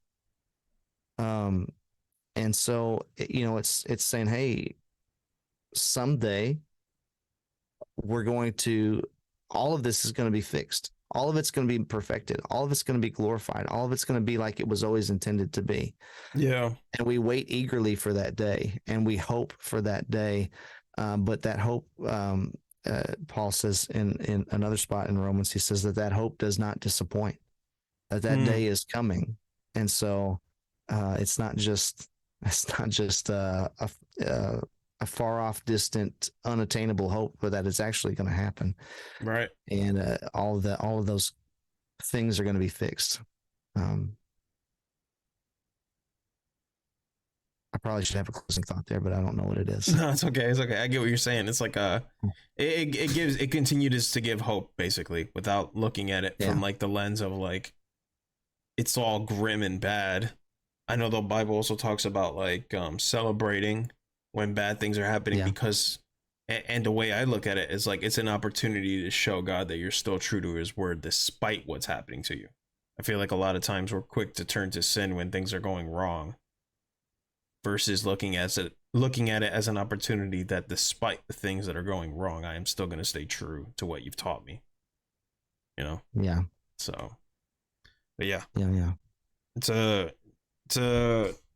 a good topic to get into because I keep hearing that, and I just have to vent about that. So I apologize, but that's okay. Thank you. Another topic. For some reason, this video, God decided to push it out, but I was talking about the JiDion situation. He decided to delete all his videos and pursue God. Very interesting. It's a very interesting situation. I don't know if you got to see the video yet or not. I did not see the video actually. But I've seen your video and I've heard you talk about it. And so I think that I'm good. I think I understand. Good. I think I have a good grasp on it. Okay. So, for those of you, for some reason, who haven't seen that video or are not familiar with the situation, so JiDion, very, very famous with the Gen Zers, infamous prankster, decides to give up everything, deletes his entire catalog of videos, keeps two up, one explaining that he's going to be starting a Christian channel, and another one explaining why exactly he did that, what was his convictions, and why he did that. Highly recommend you guys watch it if you haven't already. Reason why it's so significant is because it seems to be waking up a lot of that younger generation to the gospel, to the good news, in a way that a lot of people are saying hasn't really been seen before. Again, this is not someone who like is a low tier streamer. This is someone who has a lot of connections to a lot of big people. Some of the biggest streamers on Twitch have had interactions with him and have his direct number. Some of the biggest people on YouTube as well. So to see him do this transformation, it has everyone talking on the upper echelon of, content creation. Yeah. What I want to talk about is what he did, because I feel like some folks, non-believers, and so feel called out by what he did. They feel like maybe he's trying to say that if you don't delete all your content and follow God and make just content for God, that you're inadequate maybe as a believer. Which I don't agree wholeheartedly, but I think a problem that a lot of us have is that we feel called out when we probably don't really need to be. We can't just be comfortable with the idea that like that's just someone else's journey. That's not mine. But he did follow a biblical concept that, again, hasn't really been seen before. I've been on YouTube a long time. I'm sure you've been scrolling around YouTube a long time. I don't know if you can say you've heard someone do this before. Maybe, but I can't think of it if I have. No. These are videos that's made him an exorbitant amount of money, and he just decided to just drop all that. Having that catalog can help you get brand deals, connections. That's a really good point. Like, not only did it help him make money, but those things continue to make. Yes. Like, they're like, once you've made it and they continue to get views, it's like residual income. Yeah. It's like he got paid one time. So like that is a big deal to just delete all of that stuff. Well, a lot of people are very upset because like when I was growing up, when YouTube was first coming out, there were videos that like just to make my day, I'd watch at least like, I'll tell you straight up, like maybe 30 times a year. Like I'll just like want to rewatch it just to give myself that laugh again. So I'm thinking of myself in the lens of like, there are these younger kids, people growing up who maybe watch JiDion's videos to give themselves a little laugh. One of the ones that I referenced in my video was his one where he went to the apparently the most racist town in America, and in that town he got a lot of love, a lot of praise, a lot of like all the kids there were like, JiDion, why are you here? You're almost like never in these types of neighborhoods. He's like, hey, what's up, man? And it was like a very cool experience. So I love that, just because number one is so narrative breaking, right? Everyone pushes the division, and it's like the reality is further from the truth. And and I love that he recorded that he talked to the whole mayor of that town, sat down, had a conversation. That was like that's cool. The coolest thing, So I'm totally spoiling the video. You definitely got to watch it if you haven't. But I've watched that video a couple times just to kind of like restore my faith in humanity and just have a good laugh, because there actually is some genuinely like funny moments in there, but yeah, so point of getting at is he did something that I've never seen done before, and he followed the biblical concept of like giving something up, or giving up everything that's like pushing you away from God, putting it away and pursuing him. Actually, so the book we were going to talk about in reference to it was the book of Luke, chapter 18. There's a passage on there, a paragraph, I should say, the rich in the kingdom of God. I'm looking at it in the NIV right now. I like the NIV because I'm a little slow, but bear with us, guys. It's the same concept. And this is, I think it starts from 18. I'm glad to read it. And then do you want to give thoughts after, or do you want to read it? How do you feel about it? You cool if I read it? Yeah, go for it, man. Let me get a little swig of this water because I'm running my trap. This is the immediate. So this passage was what I immediately thought as I was watching the video. He didn't mention it in his, but that's just kind of like what resonated with me. So this is yeah. So I'm gonna start from, like I said, this is Luke 18. I'm gonna start from verse 18. Paragraph is titled "The Rich in the Kingdom of God." So. Starting at 18, a certain ruler asked him, "Good teacher, what must I do to inherit eternal life?" So he's asking Jesus, what do I do to inherit eternal life? Jesus answered, "Why do you call me good? No one is good except God alone. You know the commandments. You shall not commit adultery. You shall not murder. You shall not steal. You shall not give false testimony. Honor your father and mother. And the person responds, all these I have kept since I was a boy, he said. When Jesus heard this, he said to him, you still lack one thing. Sell everything you have and give to the poor, and you will have treasure in heaven. Then come follow me. When he heard this, he became very sad because he was very wealthy. Jesus looked at him and said, how hard it is for the rich to enter the kingdom of God. Indeed, it is easier for a camel to go through the eye of a needle than for someone who is rich to enter the kingdom of God. Those who heard this asked, who then can be saved? And Jesus replied, what is impossible with man is possible with God. Peter said to him, we have left all we had to follow you. And Jesus replies, truly I tell you, Jesus said to them, no one who has left home or wife or brothers or sisters or parents or children for the sake of the kingdom of God will fail to receive many times as much in this age and in the age to come, eternal life. Wow. Mm. I mean, that last part is amazing because he's saying, look, man, like whatever you may leave, there is basically nothing that can even amount to the amount of rewards you'll get for doing that for me. And I feel like hearing the JiDion situation, that's the first thing, you know, I thought of this story where, you know, you've got someone coming up to Jesus asking him like, what can I do to have eternal life? I've kept all your commandments. And Jesus says, you need to give up absolutely everything for me. Now, at first, when you hear that, you may feel convicted about certain things that you're doing that may not be like edifying to the Lord, you know? Does that mean now here's my question to you, Bo, and I'll let you take over. Does that mean that I have to stop absolutely everything I'm doing and go live in the forest and just give worship to God and just minister to people that pass by me? Is that what he's trying to say? Or is there more to it than maybe we aren't understanding in that passage? What do you think? Yeah.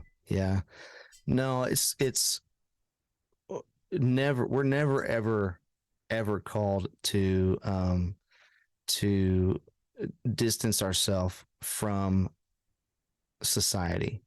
Like that's never, God never says that in scripture. So like I have a problem with, you know, there have been different people, groups of people in throughout history who have like gone off and like started like their own communities with people that just believe what they believe, and they try to attain like some sense of utopia almost on earth, and they completely cut themselves off from the world.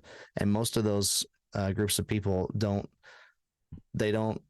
last for very long, right? They don't continue to be successful, and it's not how we're meant to be. God says to go and make disciples. He says to be in the world, but not of the world. So like you need to be out there. You need to be in it. You need to be in the thick of it. Just don't participate in all the things that the world would participate in, right? The sinful things, that is. So we're never called to just to go live in the woods and never, you know, talk to anybody. And so the first thing that I've noticed in this passage is that this guy says, what must I do to inherit eternal life? And that's his fatal mistake. And that is what really everything hinges on this statement and this whole thing, I think, because that shows his pride and his hubris. What must I do to inherit eternal life? And then Jesus says, you know, why do you call me good? And I think he's kind of trying to bring to this guy's mind, hey, because you remember all those commands about not putting any other gods before God? Do you remember those commands about like don't use my name in vain, like don't worship any other gods before me? And then he says all these other commandments, like the 10 commandments. This is like the latter half of the 10 commandments. Yeah. And all of these commandments have to do with our relationship with other people. But Jesus doesn't mention the commandments that have to do with our relationship with him. So they're all like horizontal relationships, not this vertical man to God, God to man relationship. And the guy's like, I've kept all of those. But what is Jesus really saying? Jesus knows his heart and knows that this guy has idols in his life. Yep. One of those is his wealth, and the other one is himself. Because he's like, I've done everything, God. I've done everything, Jesus. I've done all that stuff. It almost sounds like he's like kind of showing off, like, right. Yeah. And so he's like, you still lack one thing. Sell everything you have and give it to the poor. Well, that means I have to lay down my pride. Yep. I have to say, you know what? All of this stuff that I have attained, that I've worked for, that I'm going to give all that away to people that don't deserve it. I'm going to give it all to these people who didn't work for it. And it's just going to be theirs now. And then he says, then come follow me. And don't follow yourself anymore. Come follow me. And this guy goes away sad, very sad, because he was a man of great wealth. He was a man of great substance, a man of great, he took a lot of pride in his work and what he had accomplished. And that's exactly what he comes to Jesus to say. Is like, I've accomplished basically everything I can accomplish from a worldly standpoint. Now I need eternal life. That's the only thing left for me to conquer. What must I do to get this? And Jesus says, you can't. Yeah, there is nothing you can do but follow me. You got to follow me. You got to give all that stuff up because you did all that for the wrong reasons, and you got to come follow me. And that's a really hard statement. And I think that one of the reasons that we're seeing an increasing amount of backlash in this country about for Christians and Christian theology in general is that this statement right here, it's hard for the rich to enter the kingdom of God. And you might be thinking, well, I'm not rich, I don't have any money, but we live in America, and most of us, I mean, there's definitely poverty in America, and I don't want to belittle that, and it is a problem.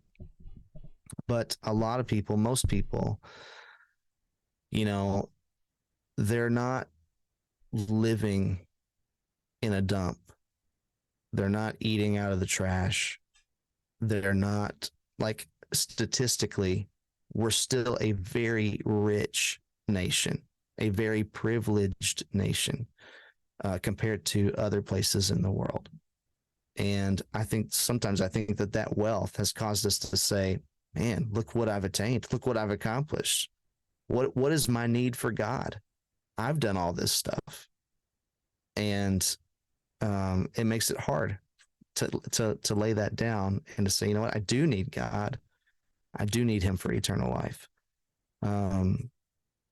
So it's a really interesting story. And like you said, it ends with this thought of no matter what I give up, like, I can give up everything, but I'm not going to fail to receive many times as much in this age and in the age to come, eternal life.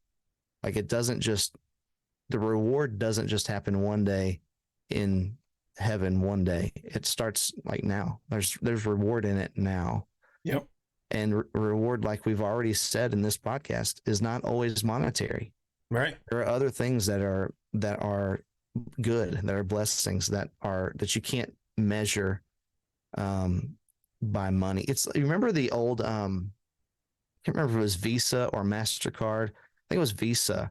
Those old commercials where it was like the cost of the ticket to go to the ball game and the cost of the hot dogs and the cost of the whatever, and then it was like the cost of spending time with your son, priceless. Yeah. And like it would like Yeah. list out all the prices, and it was like the Yeah. cost of spending time with your family, priceless, you know. And it was like a Visa commercials, like you can't put a price on this. That's there's a lot of Right. truth in that. There's a lot. There's a Yeah. lot of truth in that. That there are things that are priceless. And eternal life is priceless. Yeah. Yeah. And so so the reward that you gain from giving up the things that actually you can put a price tag on is invaluable. It's something that you can't pay for eternal life. And we've tried. We're still trying all the time. I mean, there's billions and billions and billions of dollars spent every year on research alone, trying to elongate our lives on this earth, you know, through medicine and through all kinds of different products. And we can't do it. We can't attain immortality on our own. We never have been. No. Beautiful. Yeah. And I'm sure and like in that last part of the, you know, passages that we read, I'm sure he has lost friends. I'm sure he has lost connections. I'm sure he has lost potential sponsorship deals. But again, none of it means anything if it costs him his eternal life. Right. Yeah, Jesus also says, what good is it for a man to gain the whole world, yet forfeit his soul? Right. And that's a good question to ask too. I mean, what value does gaining everything in the world have if you lose your own soul in the end? And that might be a question that, you know, he's had to ask himself. Yeah. Yeah.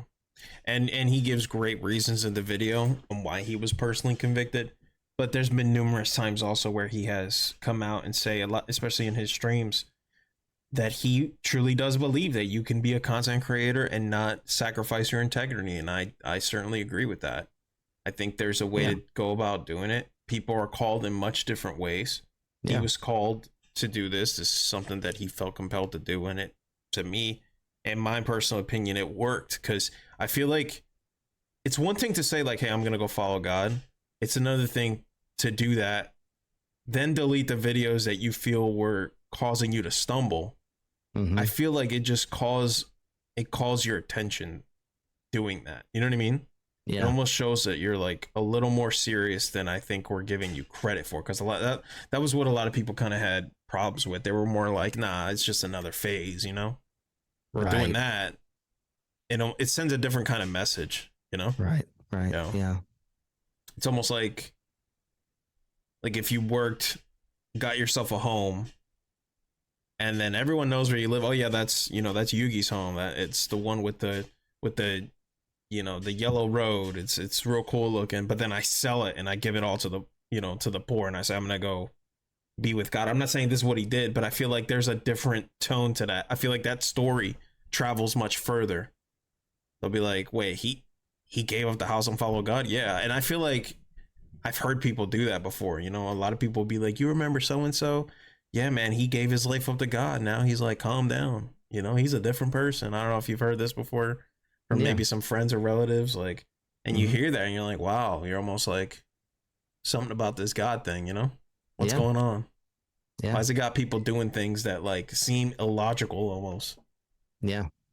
Yeah. So, but what do you think about that? You think that's fair to say that, like, because maybe that was something he needed to do, but it's not something maybe we all need to do. Just like in this passage, right? What did the person say? What do I need to do? And I feel like that almost illustrates like Jesus, who I believe is God, almost like his foresight. It seems like he knew this man before maybe more than he even knew himself. Because he said, right, what do I need to do? Right. And he's like, this is what you need to do personally. It wasn't like he said, what do we all need to do? You know? Right, so, right. Yeah. I'd have to look at what that verb, because okay, so I think before we started this, or maybe I think it was before we started recording, that we were talking about what version of the Bible we read and stuff, and how things sometimes get lost in translation from the original language that it was written in and English or whatever the language is. Translation is really, really hard. And there are actually different words for do in Greek, that they get translated as do in English, but there's different forms of do in Greek that doesn't really translate to English. So one of them is like, what must I do? What like one time action must I do to accomplish something? And there's another form of do that means, what continuous action must I do to accomplish something? And there's another story where this lawyer basically comes to Jesus and says, what must I do? And Jesus says, you must do this. And the lawyer says, what one time action must I do to be saved? And Jesus says, you must continuously do this in order to be saved. And it's like not what the guy wants to hear, right? It's because it's harder to continually do something than it is to one time do something. Anybody could one time be nice to somebody, right? But it's hard to continually be nice to people, especially if it's people who get on your nerves or who you really strongly disagree with. Like, it's hard to do that continuously. So we have to kind of be aware of that. And I do wonder, I don't know, but I do wonder if that's what this guy's saying here. What must I do once to inherit eternal life? And Jesus is like, nah, you gotta continuously do these things. And so, which is impossible, which is another reason to go away sad from that conversation, is because he knows, like, I can't continually follow you. I can't continually give away my wealth. Like, maybe I could give away some of it once, but I don't know if I can continually do that. So I forgot what the question was. Oh, it's okay. I'm trying to get your thoughts on the idea that it doesn't mean that we all. Oh yeah. That doesn't mean that we all have to do that. Well, like, right. Do we all have to? It's like we mentioned earlier with the missionaries and the people who just want to go to the bad part of the neighborhood. Do we all need to go to a place that's full of a cannibalistic society that's going to try to murder you and eat you as soon as you get there when you go to tell them about Jesus? Do we all need to do that? No, we're not all called to do that. Do we all need to go to the bad part of town to serve people there and tell people about Jesus? Maybe we don't all need to do that, but we are all called to something. And really, one of the interesting things about the Great Commission in Matthew 28 is that Jesus says, go and make disciples. And that gets quoted a lot in Christian circles, that we need to go and make disciples. And it really seems like, in English, it seems like, well, I need to travel. I need to travel a distance. I need to go and do that. But a more direct translation of that is not go and make, it's as you go, comma, make disciples. And so another way of looking at that, and a clearer way of looking at that, is that just as you go through life, wherever God has you, make disciples, minister to people, help them grow in their faith, pass on what you have learned to them so that they can be encouraged in their faith and grow closer to God. It's as you go. It's not. So no, I don't think that God's calling every Christian YouTuber to give up their channel and start a Christian focused channel. He might call you to that at some point, and I think that he will make that clear to you. Yeah. And if you're seeing this situation and you're really convicted by it, and you're like, you know what, I do need to put more of an emphasis on my faith rather than on whatever my subject matter is on my channel, then you need to pray about that, and you need to see maybe seek some biblical counsel from people that you trust in your faith on what you should do next, and really lean into your relationship with God and the Holy Spirit and see what he would tell you to do. But I don't think that that's what he's calling everyone to do. Right. But I also don't think that you need to completely, you can't compartmentalize your life either. Like you can't say, okay, well, this is what I do on Sunday, but all my Jesus stuff is just for Sundays, and everything else is for the other 6 days of the week. I don't think you can separate them like that either.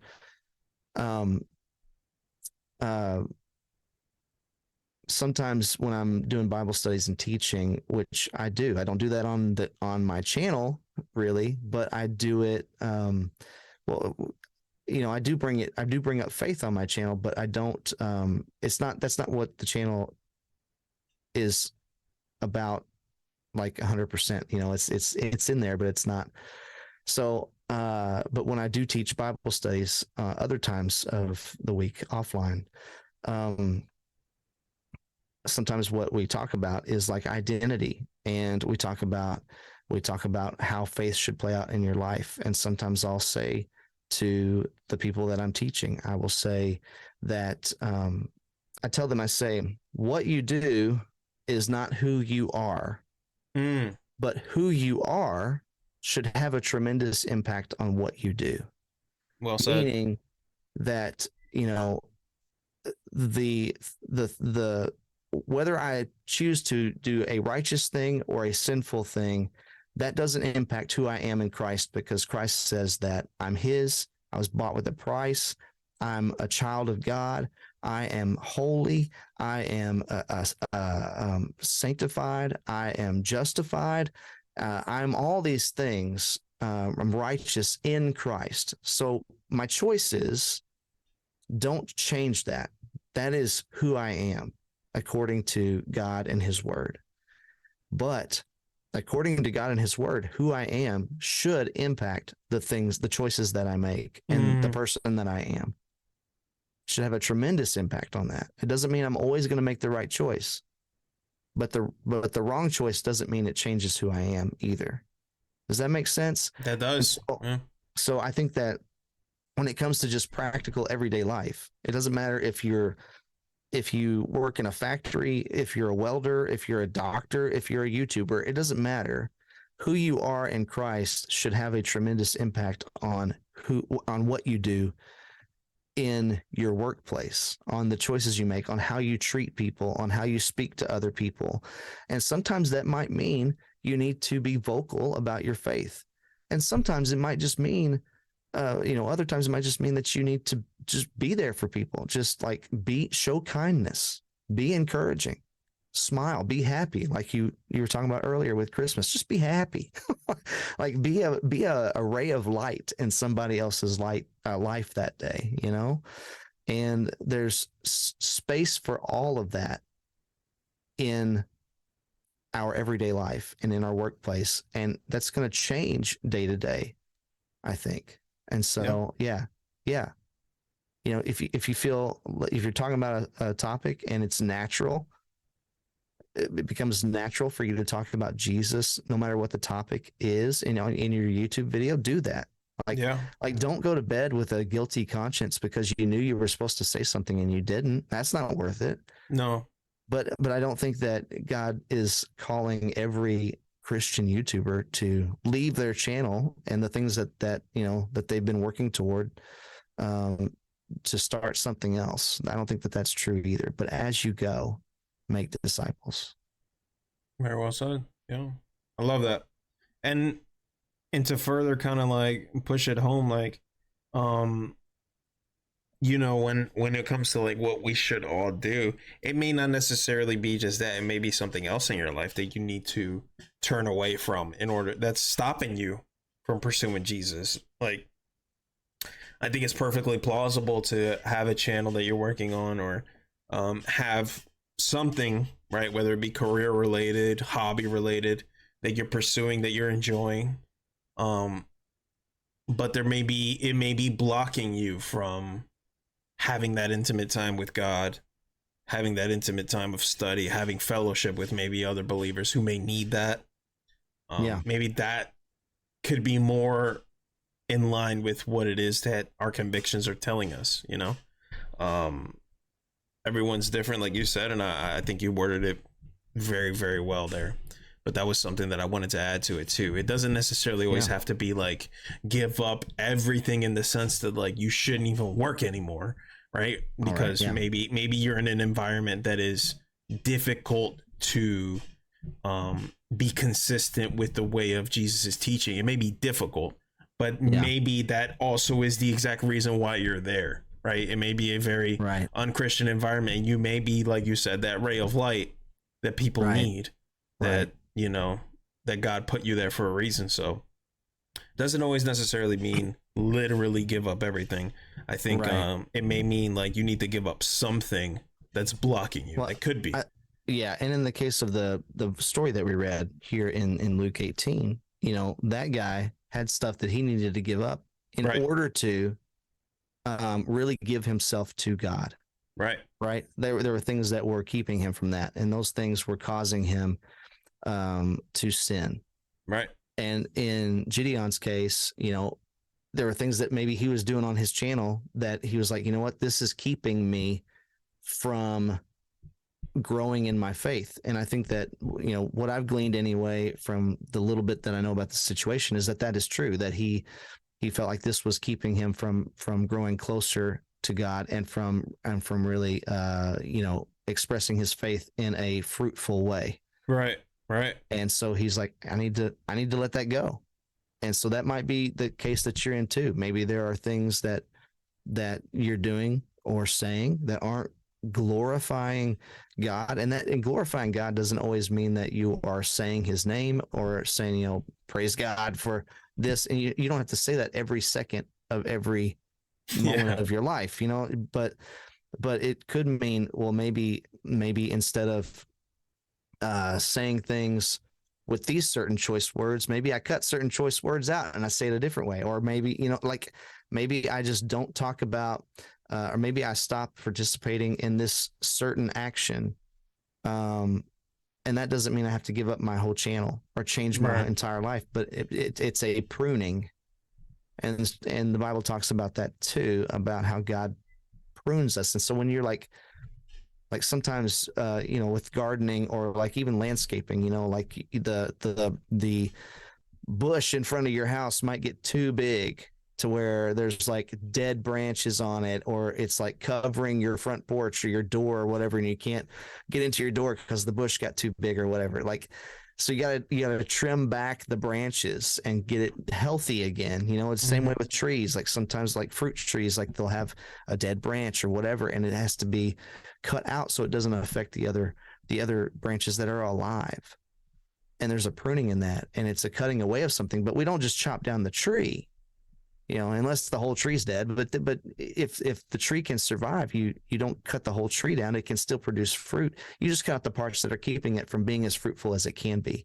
And that's what we're talking about here, is you need to cut out the parts of your life, and you need to let God cut out the parts of your life that are keeping you from being as fruitful as you can be.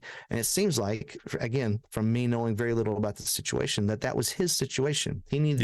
God needed to prune that part out of his life so that he could be as fruitful as he can be. Yeah. And I hope that happens. I hope that God blesses that decision and he sees just reward after reward for that. Amen. Yeah. And it's a good question for all of us to ask ourselves and to pray about. Absolutely. What do we need to prune? What do we need to let you prune, God, out of our life? There it is. Very well said. I couldn't have said it better myself. I love that. Yeah. Very well. Very well. I think, and like I said in the video, the way he was doing it was definitely, it was going to run its course, because, you know, a lot of that stuff is highly dangerous. So me personally, seeing what I've seen him do and how he really pushes the limits, I'm very grateful of this, because it could have been a lot worse for him, you know. So I'm grateful and I'm glad. And like you said, I hope it's very much a blessing. A lot of people were really upset that he's not doing pranks anymore, but I think he everyone knows themselves, right? And he knows himself. I'm not going to speak for him. Would I entertain the idea of a Christian prankster? Maybe. Like, I guess I could kind of see like a couple scenarios where, like, I'd maybe mess with someone and say like, hey, you didn't hear the news, you didn't hear anything. And I just keep asking them until they're like annoyed, and I'm like, oh, Jesus loves you, that's what it is. And then they'll probably just be so mad. But maybe, but you know, I never liked pranks like that. I never did. Is it entertaining? Yeah, but I never really liked the idea of like ruining someone's day. I would, if I were to do it, I'd want to do it in a way where it like makes your day better. Yeah, I guess, you know what I mean? Like, yeah, like a nice laugh, like a sigh of relief, like, okay, this is actually better than I thought, or something like that, you know? I mean, like, yeah, there's definitely levels of it. I could see like maybe if like two believers who are like just like brothers, you know, they like Right. love each other and they're like brothers. If they had a channel where they pulled pranks on one another, but it was all in good fun and you Yeah. didn't ruin the other person, like I Yeah. could see it working that way. It could be Yeah. really funny. Where they both got a good laugh out of it at the end of it, and they just try to one up each other all the time or something. Like, that could be good, but yeah, you can take that stuff too far really quick. You know? Yeah. It really pushes the grounds of creativity because there's some that I like. Like I think there was a guy he like attached a speaker to like his car, and so he made like a talking car, and it would like give compliments to people as they walk by. like the car would be like, "You have really nice hair." like I like stuff like that, you know. That's good. That's good. Yeah, that's like a wholesome prank. But a lot of this stuff, unfortunately, and it isn't just, it's not just exclusive to him, but a lot of the pranksters, you know, it would invoke, for example, like fear. It would invoke a sense of like dread. I don't like those, you know what I mean? Because I'm not a big fan of like messing with people like that. If I'm gonna mess with you, I'd want to make sure that it's like an uplifting thing, you know what I mean? So yeah. But yeah, I do that sometimes with my wife. Like I'll call her. I think I called her once, and I was like, "We need to talk," you know? She's like, "What do we need to talk about?" I was like, "We need to talk while you're so cute. It's annoying," you know, like stuff like that. That's I think is much more accessible, but everyone's different, you know. Maybe we'll see. Who knows? Maybe we can draw some inspiration and maybe prank someone one day in a wholesome way, Bo. Maybe so. Right. Wholesome way. But yeah, man, good discussion. I appreciate that. I don't know if you have any final notes on it, but I think we expounded upon that pretty well. I think so too. You know, I wasn't sure what all this was going to be about, but I don't know. It was a fun discussion. I enjoyed it. I always enjoy talking to you. I feel like you know, hopefully this comes across as like we're really natural, have a natural rapport with one another, and because I consider you like a really good friend, and I've never met you in person. You know, we just met a few months ago online, and I just really enjoy talking to you, man. Same. It's always very edifying. It's always good. Oh yeah. It's needed. These conversations are needed. I'm glad we can share it out to the world. So I hope it's been a blessing to those of you who are listening. I really felt convicted to expound upon that because a lot of people are so upset that he's stopping. A lot of people think he can really continue on that path, and I think it's just unfair. I think that we have to look at it from the lens of everyone's journey is so individualistic, but at the end of the day, as long as we put Christ centered, I don't see what's wrong with how they do it. But I like that you brought up what you said earlier. I think that's important to know, that it should make you change how you act, but it doesn't make you. I can you repeat that part one more time? I gotta highlight that. That was so well said. Yeah. I feel like I always ask you to do that. I always like, can you just repeat that? I feel like I'm the FBI or something. Repeat that one more time. Into the microphone. Yeah, into the microphone, nice and loud. But that was really well said, though. I want to into the microphone. Yeah. What you do is what you do does not impact who you are, but who you are should have a tremendous impact on what you do. Bingo. Yeah. That's it. That's like literally the whole. That's it. That's the whole pie and pasta. That's it. That's what it applies to everything. Just because you're pursuing a creative adventure or you're pursuing a career doesn't mean you can't do it at all, but you should interact into a way that's in accordance with Jesus's words. Yeah. Right. It doesn't mean that just because you're going into a certain career that all of a sudden you just throw that all out in the window. think there's Right. almost like a, because that's God. God's gonna expect you to like follow His word despite that, you know. And there's like a sense of honor in that. I almost feel like Mm-hmm. even in my personal experiences, eventually, like if they're causing you to do something, and I don't know if you've experienced this, but if they're, you know, and then we'll wrap it up. But if they're causing you to do something that's against the faith, let's say, you stand firm in it. In my experience, I've noticed like there's almost like a reverence and respect for it to the point where eventually they let it go. Have you seen this? Like in like a work environment or like a friend environment when someone's like real strong in their faith, let's say. Mm-hmm. And I don't know, their work wants them to deceive some people to gain a quota of like, you know, let's say you work retail, they want you to get these gift cards out, let's say. Yeah. And you know, someone really just is not You don't want to lie comfortable to with the people. idea. Yeah, they don't want to lie to people. They just say, look, it's against my commandments that I believe in. I don't want to do it. I don't want to do it. There's almost like a respect that naturally comes from that. I never seen it get to the point, at least not yet, to where like you're fired. I don't know if that's just the way that God has built the world, but I feel like, but that's just my experience. You know, everyone's different. Maybe if you had a different experience where your firm foundation in faith has got you fired, I love to hear that story. But as far as I've seen, man, like when you're serious about it and you can back it up, like people tend to back off, it seems like.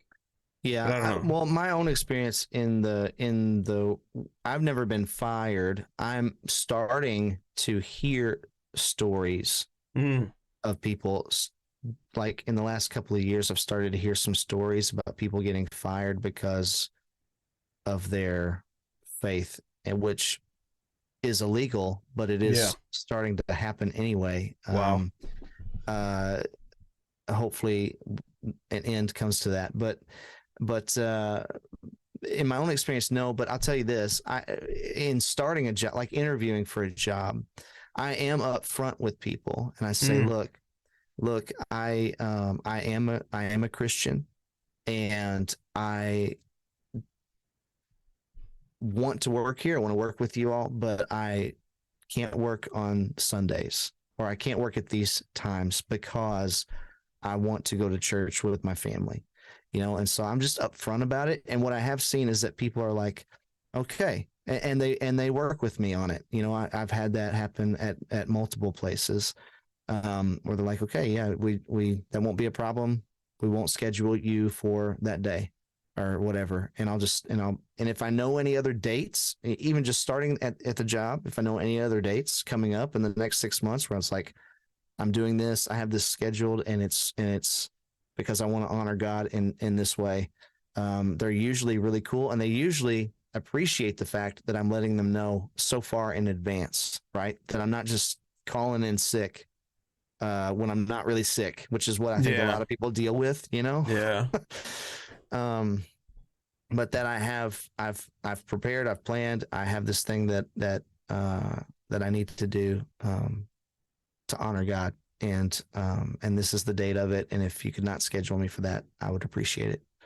And doing that politely, you know, but also firmly, like this really isn't negotiable. Wow. This is something that I need to do, and I need you to respect that. And yeah, I've seen good results from that in the Hey man. past. Good look at that.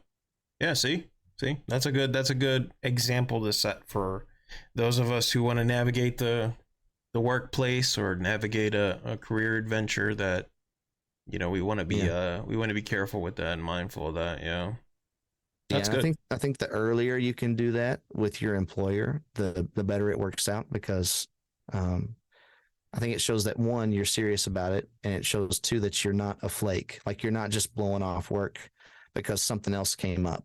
Mm, And if you keep that good standing, that goodwill with them in that way, I think that they're much more likely to say, yeah, okay, that's okay, because they know that you're not just skipping out on work other times, you know, like they know yeah. that. And sure, like people do get sick, like people, and things do come up sometimes that are unavoidable, Yeah. and people need to be understanding of that too. But But when it comes to just your overall integrity, man, if they know you're a huge Steelers fan and you call in work, you're like, oh, I'm sick, and the Steelers are playing a big game, like in the Super Bowl. Like, Yeah, they're gonna roll their eyes. You're not sick. Yeah, You just want to watch the game. Yeah, You know, like don't be like that. But if you can, stuff's planned and you tell them way in advance, as far as in advance as that you can, I think that people respect that. There you go. And it gives you some credibility. I like that. Good advice. Yeah. Appreciate that. One last one. I got. It's just a question out of curiosity. There's no right or wrong answer. I'm genuinely just curious. How am I this handsome? It's genetics, Hey, that's good. That's good. The Sabbath. Mm-hmm. Do you know where I'm getting at with this? Because I'm hearing a new idea. Not new, because I've heard it from it before. Where people want to keep the historical Sabbath, which used to be kept Friday evening through Saturday evening. Yeah. We do it a lot on Sundays, I myself, right? Mm-hmm. I know there's biblical precedent for us not to judge each other based upon when we do that. Forgive me, anyone who knows better than I do, but I know there's verses to attest to how people do the Sabbath in certain holidays, how we shouldn't judge each other for that. Because at the end of the day, God knows our hearts. What would you have to say to someone, let's say, who's very adamant? They're saying they're borderline yelling at you, Bo. They're saying, look, man, it's from Friday evening to Saturday evening. You're being sinful. You're not keeping the historical Sabbath. I never got the chance to ask you this question. I would love to hear what you think about that. I have a couple of thoughts about it. One is that historically, they're right. Jewish tradition said, hey, Sabbath is from Friday evening at sunset to sunset on Saturday. That is true. And it's good to know. It's good to know in reading scripture that the Jewish day begins and ends at sunset, not at midnight, not at sunrise, but at sunset. It like seriously plays a factor. Yeah. It's also good to know that they believe and would teach that if something happens on any part of a day, it counts as a whole day. So, for example, Jesus was crucified on Friday, and he was buried, put in the tomb before sunset, and that's in the story. Like they were like in a rush to get him off of the cross and bury him by sunset because they couldn't bury him on the Sabbath. So they had to get it done before sunset on Friday. And then he is resurrected on Sunday morning, but he says that he's going to be dead for 3 days, and on the third day he's going to rise from the grave. And if you count that the way we would count it as a modern Western society, you'd be like, let's see, Friday night, Saturday, and to Sunday morning, that's like 36 hours or something. That's not 3 days. But from a Jewish cultural perspective, it is, because it's a part of Friday, it's all of Saturday, and it's a part of Sunday. To them, that is 3 whole days, culturally speaking. And so, again, it works out. But as far as Sabbath goes, after Jesus' resurrection, with the birth of the church, Christians started meeting on Sundays because that's the day that Jesus rose from the grave. And so in a celebration of that, they began meeting on Sundays. And I would say all of your New Testament writers, they all met and celebrated on Sunday. So if you're going to attack someone for meeting on Sunday, you got to attack the Apostle Paul. You got to attack the Apostle Peter. You got to attack the Apostle John. You got to attack these guys too, because they met on Sunday. That started with the birth of the church to celebrate the resurrection of Jesus, which is a huge part of why we meet. It's why a lot of our songs that we sing are about Jesus being alive and being resurrected and being our hope. You can't just stop with like a church that meets on Sunday or a person who meets on Sunday and not Saturday.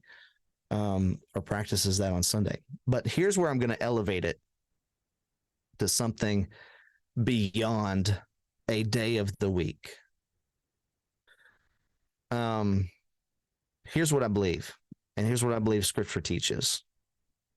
And as a quick text, I'm going to take you to Hebrews chapter 4, where it talks about Sabbath rest.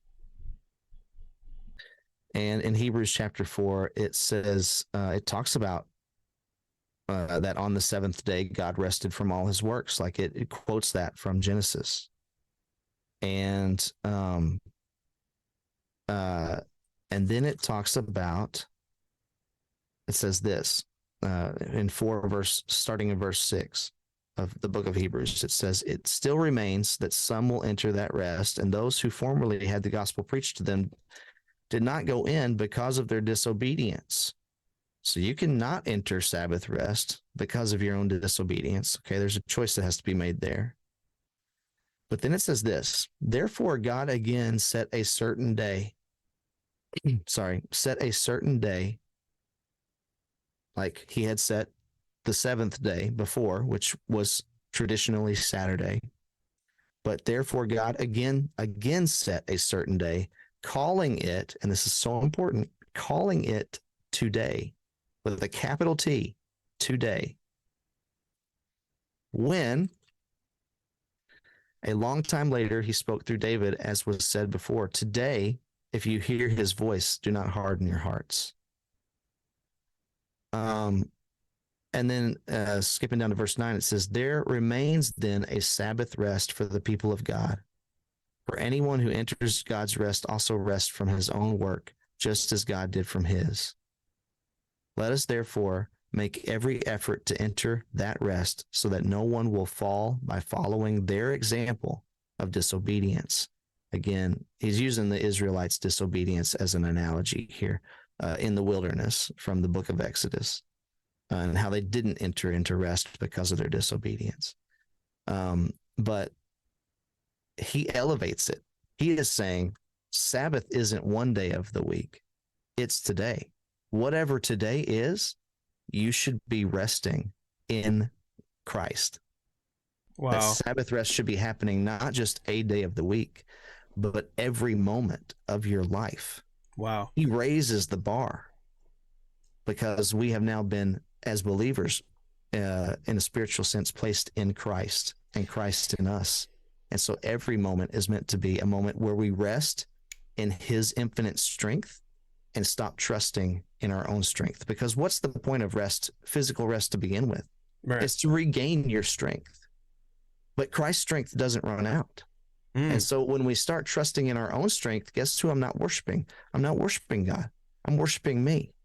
And he says, no, Sabbath rest needs to happen every moment, where every moment of every day, you're trusting in the strength of God, in the strength of Christ to work through you.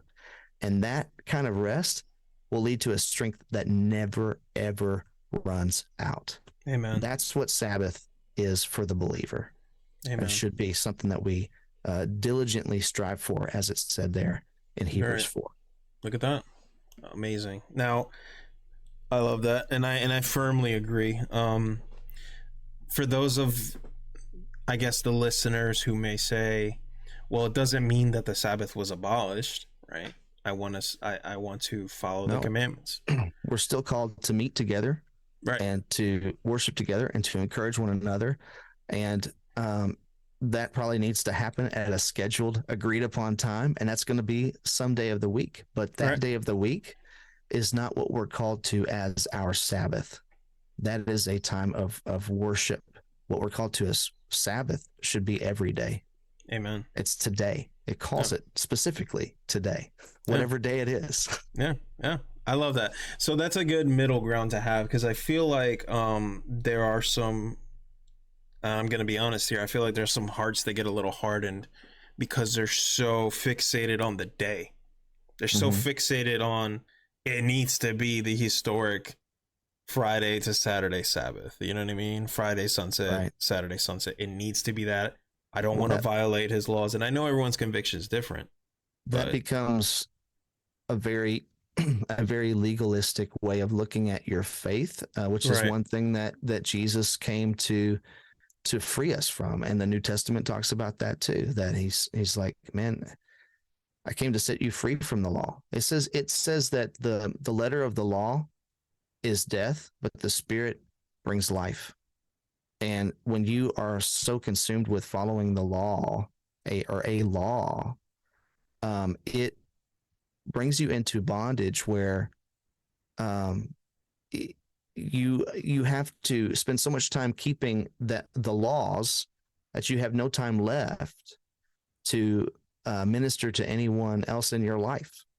It becomes a very self-absorbed type of religion and worship. But when Christ sets us free from that law, suddenly life abounds, and we're able to actually minister to other people because we have all this free time that's been given back to us.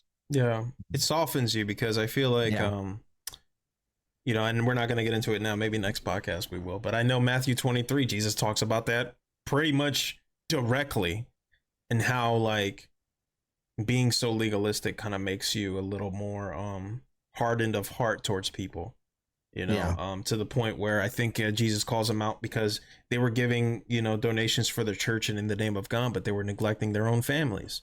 You know, it gets to the point to where, you know, you become so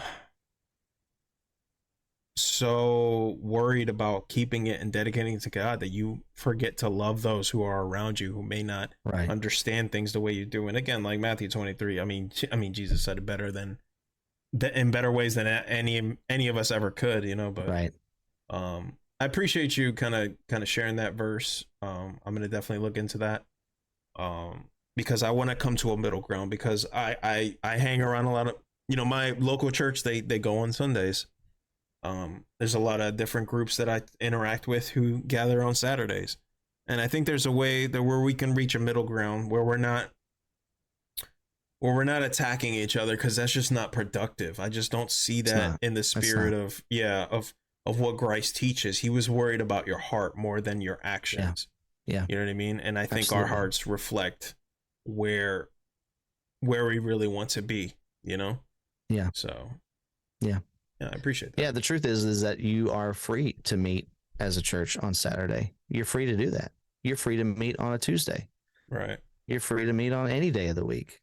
You know, you just, whatever your local body of believers, your circle of believers, your church is, you just need to agree on a day. But that's not what makes the Sabbath the Sabbath. Sabbath is meant to be today. Yeah. And that's, and I will I will almost die on that hill. Like it's meant to be every moment. You're meant to trust in the strength of God in every moment of your life. And it doesn't matter what day it is. Amen. You're to rest in Him. I mean, Jesus is even like, you know, come to me, you who are weary and heavy laden, and I will give you rest. And that's the point of rest. Man, I'm tired. I need to rest. My strength's out. My strength's gone. It's done. It's gone. And His isn't. So man, we yoke ourselves to Him and rest in Him while we allow Him to accomplish whatever He wants to accomplish through us. And that's what it means to Sabbath rest. Amen. I truly believe that. Yeah, same. I agree. I felt it in my heart. I felt convicted to talk about that because I feel like that topic, I guess the legalistic point of view just kind of can lead people to more unnecessary conflict that I just think just shouldn't be emphasized like that. And I always felt that way. I just didn't know how to articulate. So I appreciate you sharing that. I'm definitely going to look more into it to make sure I'm biblically on point, because I don't like saying things without scripture to reference, you know? Yeah. Jesus also says in Mark 2:27, He says the Sabbath was made for man, not man for the Sabbath. And what that means is that Sabbath was created so that we could rest, Sabbath was not made for us to serve it. Mm.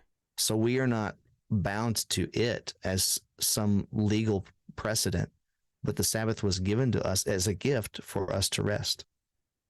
And we do need physical rest. And so I think it is important to take a Sabbath day, one day a week, Right. just like God rested on the seventh day.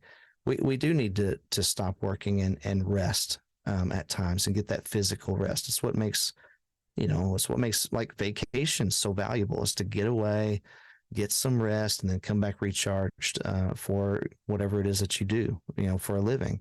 But we weren't made to serve the Sabbath and be legally bound to it in that sense. Yeah, it was made for us, not us for it. Yeah, because you would say that in the context of when the Ten Commandments was written, I'm assuming you would say like, that was for its time.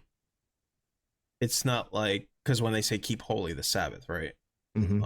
Like, what does it mean to do that? And would it be more like for its time that it was created? And maybe it's not, the philosophy is the same now, but it doesn't apply in the sense that it's binding. Is that how you would word that? Yeah, I guess at that time it was made for physical rest, because let's be honest, they had to work. They couldn't go to the grocery store and pick up all their food. They had to, right. They were keeping livestock and growing things, and there's a lot more physical labor involved way back thousands of years ago than maybe a lot of us have today. Yeah. Not that we don't do physical labor, and mental labor can be just as exhausting as physical labor even, but no matter what you did, you still needed a day of physical rest. And I still believe that. Yeah. But they took that day to also be a day of worship and remembrance of God's creation, and that's what made it holy, is that they were following God's example, in that they had a day, the seventh day of the week, where they stopped and they rested and they observed God's creation story and his practices, and worshipped him, and brought sacrifices that they needed to bring, and did different things. So they kept it holy by living out his example. But what they didn't have was the Holy Spirit living inside of them. They didn't have, they were not placed in the Messiah. They were not made righteous by the sacrifice of Jesus. They were still in many ways separated from God. That's why when Abraham believes God in Genesis chapter 15, it says that God credited it to him as righteousness. It was a righteousness that he was going to pay for at a later date. It was a righteousness he was going to apply to Abraham at a later time, even though he believed. And that's what makes Abraham different from us on this side of the cross in history, is that now that righteousness is applied to us immediately, and God looks at us as his children and as co-heirs with Christ immediately upon the point of belief and salvation. And so he has, in according to his word, set us free from the law of the letter of the law. So the Old Testament laws. That doesn't mean that his character has changed. It doesn't mean that it's okay for me to go out and murder somebody, right? I'm not freed in that sense from the law. Like, there are still things that are sinful that I shouldn't do. But I don't have to be so consumed with observing everything, because I had, you had to keep a running tally of all of your sins so that you knew what sacrifices to bring to God. And you spend every day of the week doing that, but you've been set free from that stuff. Wow. Knowing that you are now forgiven of all of that, past, present, future, because Christ's sacrifice was for all of it. And he said, it is finished. It's done. And then he comes to live in us and he makes us a new creation and gives us a new heart. And he says, hey, I'm gonna write my law on your heart, meaning, hey, the moral compass that was the law, that's not going to be in you. It's going to be a part of your life, a very intimate part of your life. And so, it's not that I shouldn't murder. It's that I don't want to. Wow. I no longer want to do that. I've been set free from that law because it's not something that I desire anymore to cross that line, and and so that applies to Sabbath. It's no longer a day of the week that I have to do this because this is what God's law says. It's I want to rest. I want to take a day to observe. Doesn't matter what day that is, but I also need to mature to the point where I want to rest in Him every day, in a spiritual, emotional, and physical sense, where I'm trusting in the strength of God. It's changed my prayer life when I began to put this together and God began to reveal this to me. It changed. I used to pray, God, will you give me the strength for this? Whatever the task was in front of me, will you give me the strength for this? And then I began to realize that once God gave me the strength, whose strength is it? Is it His or is it mine? Well, He gave it to me, so now it's mine. And guess what my strength does? It runs out. So it changed my prayer life in that I don't pray that God would give me the strength or give me the wisdom or whatever anymore.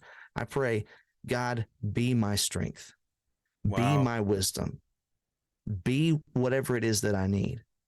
And you do the work through me while I rest in you. That is my prayer now, as I seek to move forward in my walk, in my faith, in my life. Yeah. Wow. Thank you. That was so edifying. Wow. Yeah. Very cool. Welcome. Thank you. Yeah, I never heard it worded that way. Definitely make me rethink the way I pray now. Yeah, because He's the source. Right. Yeah. And it's funny how like we're constantly asking for God for things, right? And it's like, but he gave us a lot of what we're asking for. We just have to maybe reassess the way we're praying. Yeah, it's a good way to put it. Well, it's partly a mind shift. It's a shift in your perspective, which is good. But it's also partly just like I feel like I'm praying truth now. Like I'm praying like what needs to be prayed rather than, I mean, I think that if you pray, God, give me strength, I think He's going to give you strength, but then I think that you can also take it. He gives you the strength and you take it and you run with it. And you're like, okay, I'll be back later when I need something else. So you eliminate God from the task because, okay, He gave me the strength. He gave me the wisdom. I'm going to go do this now. I got it, God. You gave me the stuff I need. So I'll come back when it's done. I'll let you know how it goes. And that's just not that's even not what He wants either. He wants us to to trust in every moment. So, so when I pray, hey, God, be my strength, then I'm in this mindset of, okay, I need to move as God moves and work as God works and let Him do that through me. And He's a part of this the whole way through, not just at the beginning, not just at the end, not just when I'm in trouble, but it's every moment. And then it takes a lot of the pressure off. It takes a lot of pressure off of me too, because I'm not like, oh man, if I screw this up, I'm going to fail God. Well, no, it's not about me. Like it has to be about Him. And I can trust that He will accomplish what needs to be accomplished. And I just have to trust. I just have to rest. And it's again, it goes back to the Great Commission. It's not, okay, God, give me the strength so I can go. It's just like, man, as I go, you're my strength. Wow. That's it. Yeah. Yeah. Wow. Very good. Very good. I appreciate that. Appreciate you saying that. No. Yeah, I needed that. Need to hear that. Thank you so much. I hope you guys got something from this, because it's a little bit of a topic in my circles. So I want to I didn't know how to articulate, so I appreciate you. You've been a blessing. Thank you. Oh yeah, yeah, yeah. Well, I wouldn't know any of it if it weren't for him teaching it to me. So, All right. Yes, so it's amazing what he all can glory to reveal. him. Amen. Amen. Amen. Yeah, Bo, thank you, man. Tell me, man, I know you're working on some stuff, but I know there's some things you want to do this holiday season. Is there anything we can look forward to? Anything festive, any tech, any gaming reviews, anything? Man, time is running short on this year. I tell you Yeah. what, Yeah. there's Yeah. I've got like I'm working on a review. I've got a couple more retro handhelds that I'm hoping to get reviewed in the next couple of weeks. I have a podcast I'm working on that I just did with you and Falcon Tactics. We talk about some Christmas stories Yeah. and just some fun gaming memories. And I think that's going to be a fun one to listen to. So I'm working on that. I've got a pair of AR glasses that can be used for gaming that I'm working on a review for. Also, that's going to be an interesting one. I'm trying to figure out the best way to shoot that video though, because it's one of those things that I can't really show on camera. Like you can't experience it on camera. You know what I mean? Because it's like Yeah. you can see me wearing the glasses, but that's not going to really tell you it's not going to give you the full experience, right? So I got to No. figure out how to do that a little better. I'm still working that out, and then I had a couple of other video ideas. I wanted to do one. I don't know if I'm going to have time, but I wanted to do a video on like the top 5 video games to play with grandma this holiday season, and I haven't started writing that one yet, so I don't know if that'll get done or not, but maybe we'll see. That could be fun. That could be fun. Yeah. I actually recently came across my sister sent it to me, a home video of what I believe was Christmas, or at least like a Christmas gathering of my one of my grandmothers playing Nintendo, like NES, in our house, and she was like, I don't remember her ever playing video games. So it's like, yeah, occasionally she would like take a controller and play. I mean, she was terrible at it, but but she would play just to be a part of what we were doing, Aw, I love Yeah. that. That's awesome. Yep. Okay. Yeah. All right, guys. Well, appreciate you. If you made it this far, guys, let us know what you think. As always, we'd love to share the conversation. Guys, please check out Bo Knows Gaming, good friend of the channel. Always appreciate having you. Thank you so much. And for the rest of you, yeah, no problem. For the rest of you guys, you already know, still taking a little break from the stream. But you should expect more content coming from me still. It hasn't really been a weekly sit down. It's been more like a when I can sit down, so be patient with me, guys, as I try to refocus on some things. But we got some more podcast guests coming, don't worry.